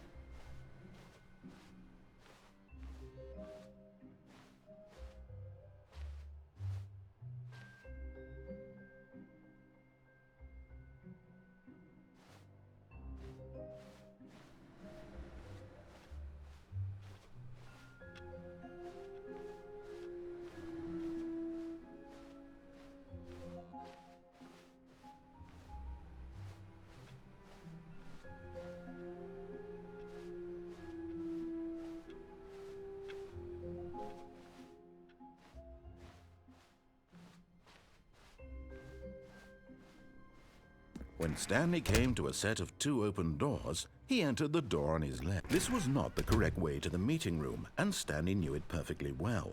Perhaps he wanted to stop by the employee lounge first, just to admire it.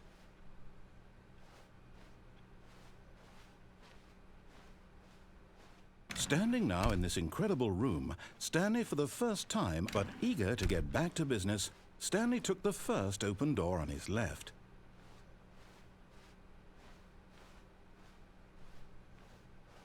Stanley was so bad at following directions, it's incredible he wasn't fired years ago.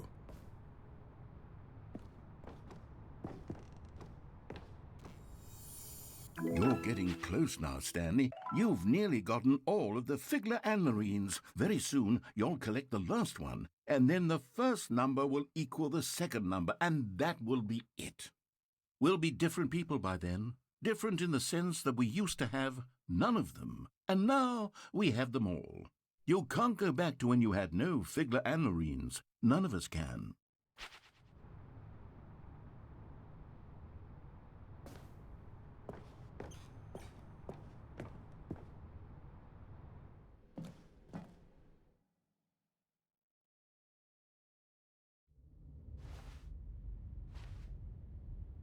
Stanley had now gotten himself so far off the beaten path that it seemed the office had begun. So far off the beaten path that it seemed the office had begun. So far off the beaten path that it seemed the office had begun. So far off the beaten path that it seemed the office. You didn't think I was actually just a recording, did you? What a silly and trite explanation that would be. All the back and forth between you and me, all the absurd adventures we've been through, and it all turns out I'm just a tape recording? It was all just in Stanley's head. I bet that's the kind of twist you think is revelatory. I bet each and every time you watch a movie where it turns out all to be in the main character's imagination, you must absolutely bolt off the couch in pure shock at the phenomenal and intricate storytelling. It must be so simple to be you. Life being an unending waterfall of surprises and delights.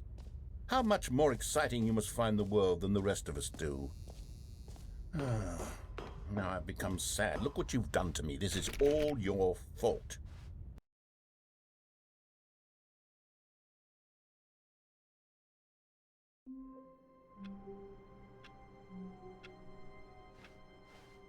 All of his co-workers were gone.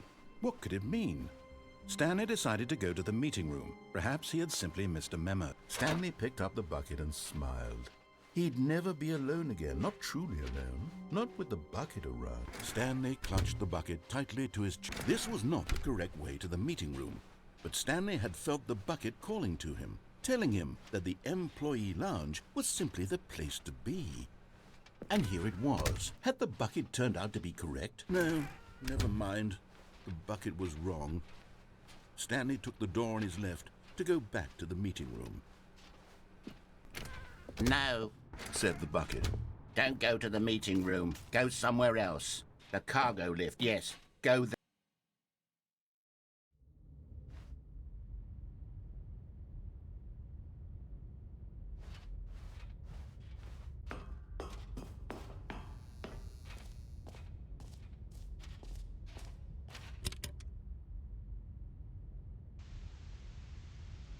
Okay, this is day number 295.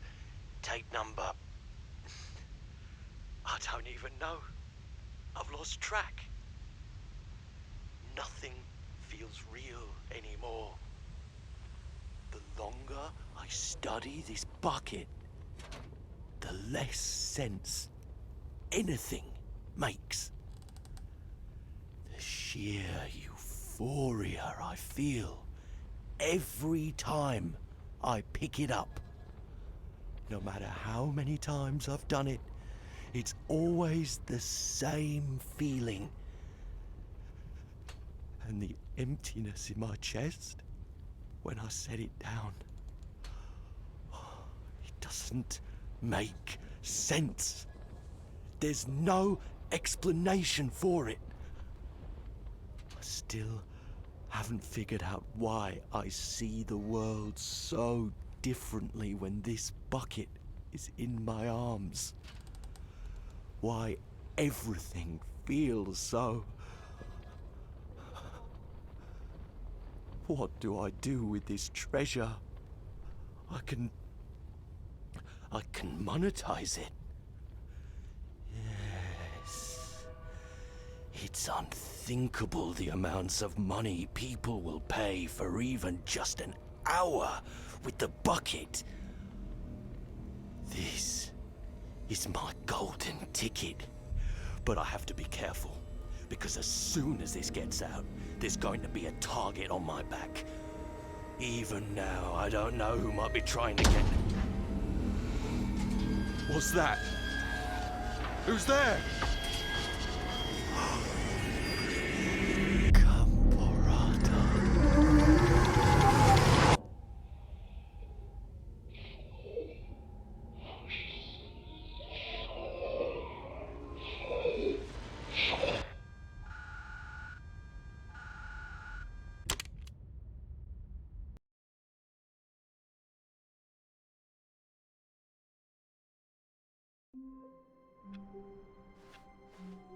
Someone was following Stanley. He was sure of it. If he checked over his shoulder now, he would surely catch them. It was only a matter of time.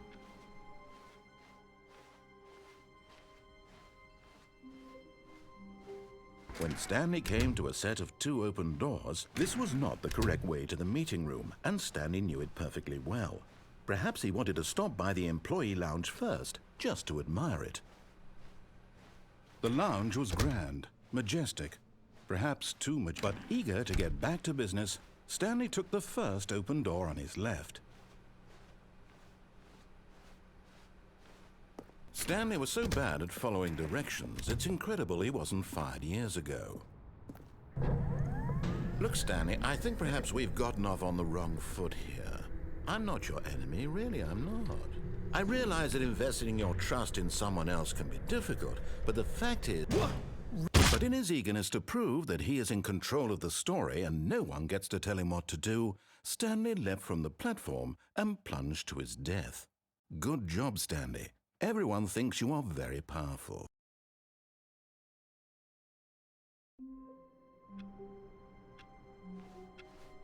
Someone was following Stanley. He was sure of it. If he checked over his shoulder now, he would surely catch them. It was only a matter of time.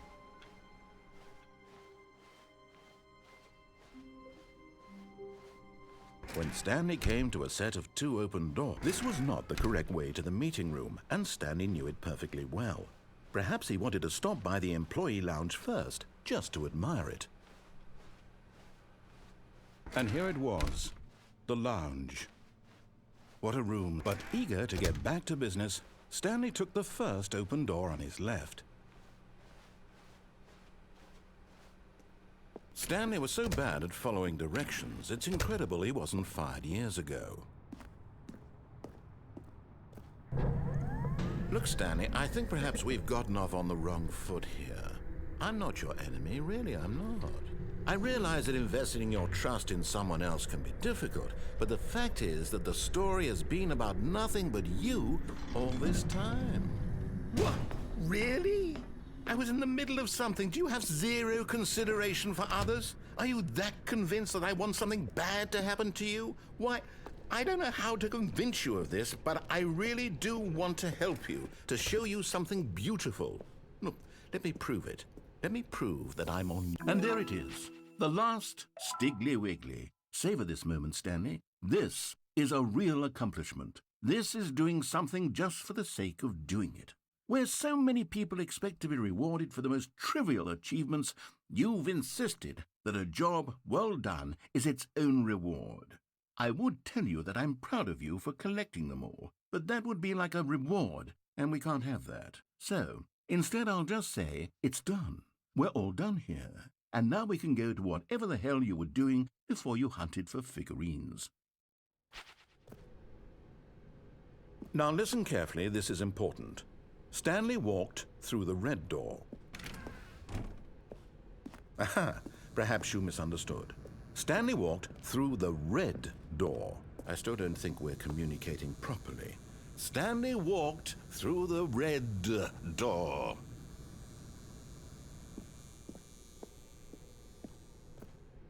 All right, fine, go ahead, Stanley. You want to know so badly what's out there? You want to find out what lies at the end of this road you've chosen? Well, don't let me stop you. You see, there's nothing here. I haven't even finished building this section of the map, because you were never supposed to be here in the first place. Broken rooms, exposed developer textures. Is this what you had wanted? Was it worth ruining the entire story I had written out specifically for you? Do you not think I put a lot of time into that? Because I did. And in the end, it was all for nothing, because this is what you wanted to see. Help me here, Stanley. Help elucidate these strange and unknowable desires of yours. What would have made this game better? What did you want to see? Vehicles? Skill trees? Work with me. You've given me absolutely nothing so far. Tell you what, let me take a stab in the dark at a new design, and you can give me some feedback. There we go. A third option. This already feels leaps ahead of where we were before. Go ahead, Stanley. Okay, I'm going to stop you there. Now, tell me about your experience with this new version. Would you say that the game benefited from allowing you more choices? Feel free to be honest. I'm looking for some real critical feedback here. Aha! You see, I knew I was onto something. Where do these flashes of inspiration come from? How did I know the game needed a third door? Well, it's instinct mostly, a calling in your gut. I really couldn't say where the idea came from, except that I felt it in my soul. You can't teach that, Stanley. Don't even try.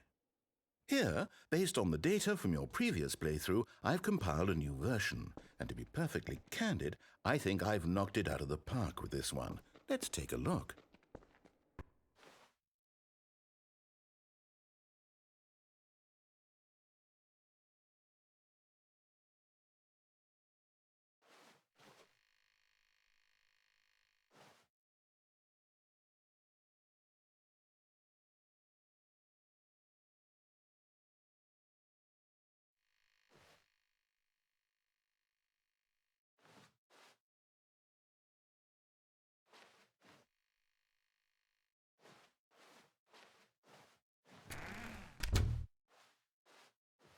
Now, would you say that competitive leaderboard helped you feel motivated to keep walking through doors? Again, honest answers, please. Hey, I nearly forgot. I've got a prototype of a new game I've been working on, and now would be a lovely opportunity to give it some playtesting. You wouldn't mind taking a look at it, would you? Perfect. Let me boot it up. In this game, the baby crawls left towards danger. You click the button to move him back to the right, and if he reaches the fire, you fail. It's a very meaningful game, all about the desperation and tedium of endlessly confronting the demands of family life. I think the art world will really take notice. But of course, the message of the game only becomes clear once you've been playing it for about 4 hours. So why don't you give it 4 hours of play to make sure it's effective? Be sure to keep notes on your experience.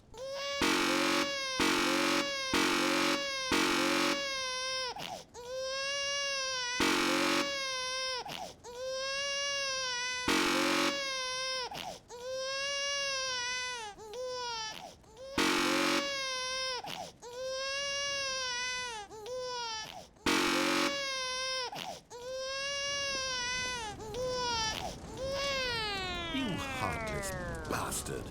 Did you do it because you hate babies or purely to spite me? Because if it's the latter, well, I don't know what to do. I'm completely out of ideas. I can't think of a single thing that might improve the experience for me. I'm not even going to try. I'm out. I'm done. It's over. Thank you for playing. Your input was extremely valuable. Oh, hey, since my game was so awful, why don't we play someone else's game? Just to ease the pain. Let's see. What do we have here? Yes, this seems like it'll work. Let's give it a shot.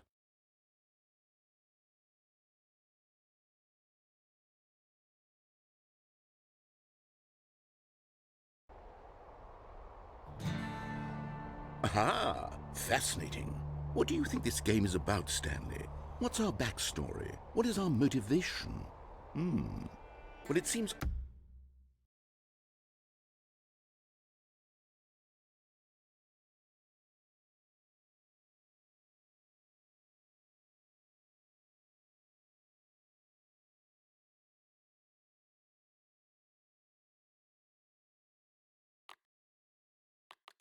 obvious to me that you are meant to play as a creepy man spying on innocent civilians below you from up high in your creep tower, perhaps for some sort of twisted erotic purpose. Yes, that must be it. What a fascinating venture into the experience of total mental depravity. So far, I love everything about this game, Stanley, and it seems there's even more. Come, let's venture outward and see what else is out there.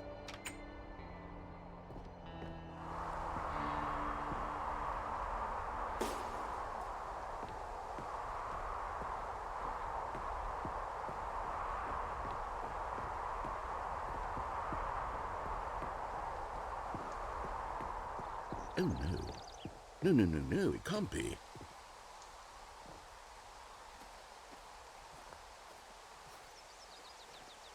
It is.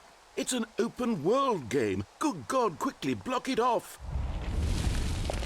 Oh, thank goodness, Stanley. What a close call.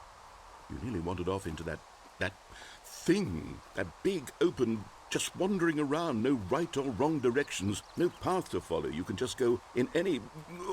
Oh, thank heavens we avoided it. We're out of the woods now, Stanley. Okay, I'm going to get us out of here. Let's find another game. Preferably something with walls. Something with nice, big, insurmountable walls. Okay, I think this will be just the thing.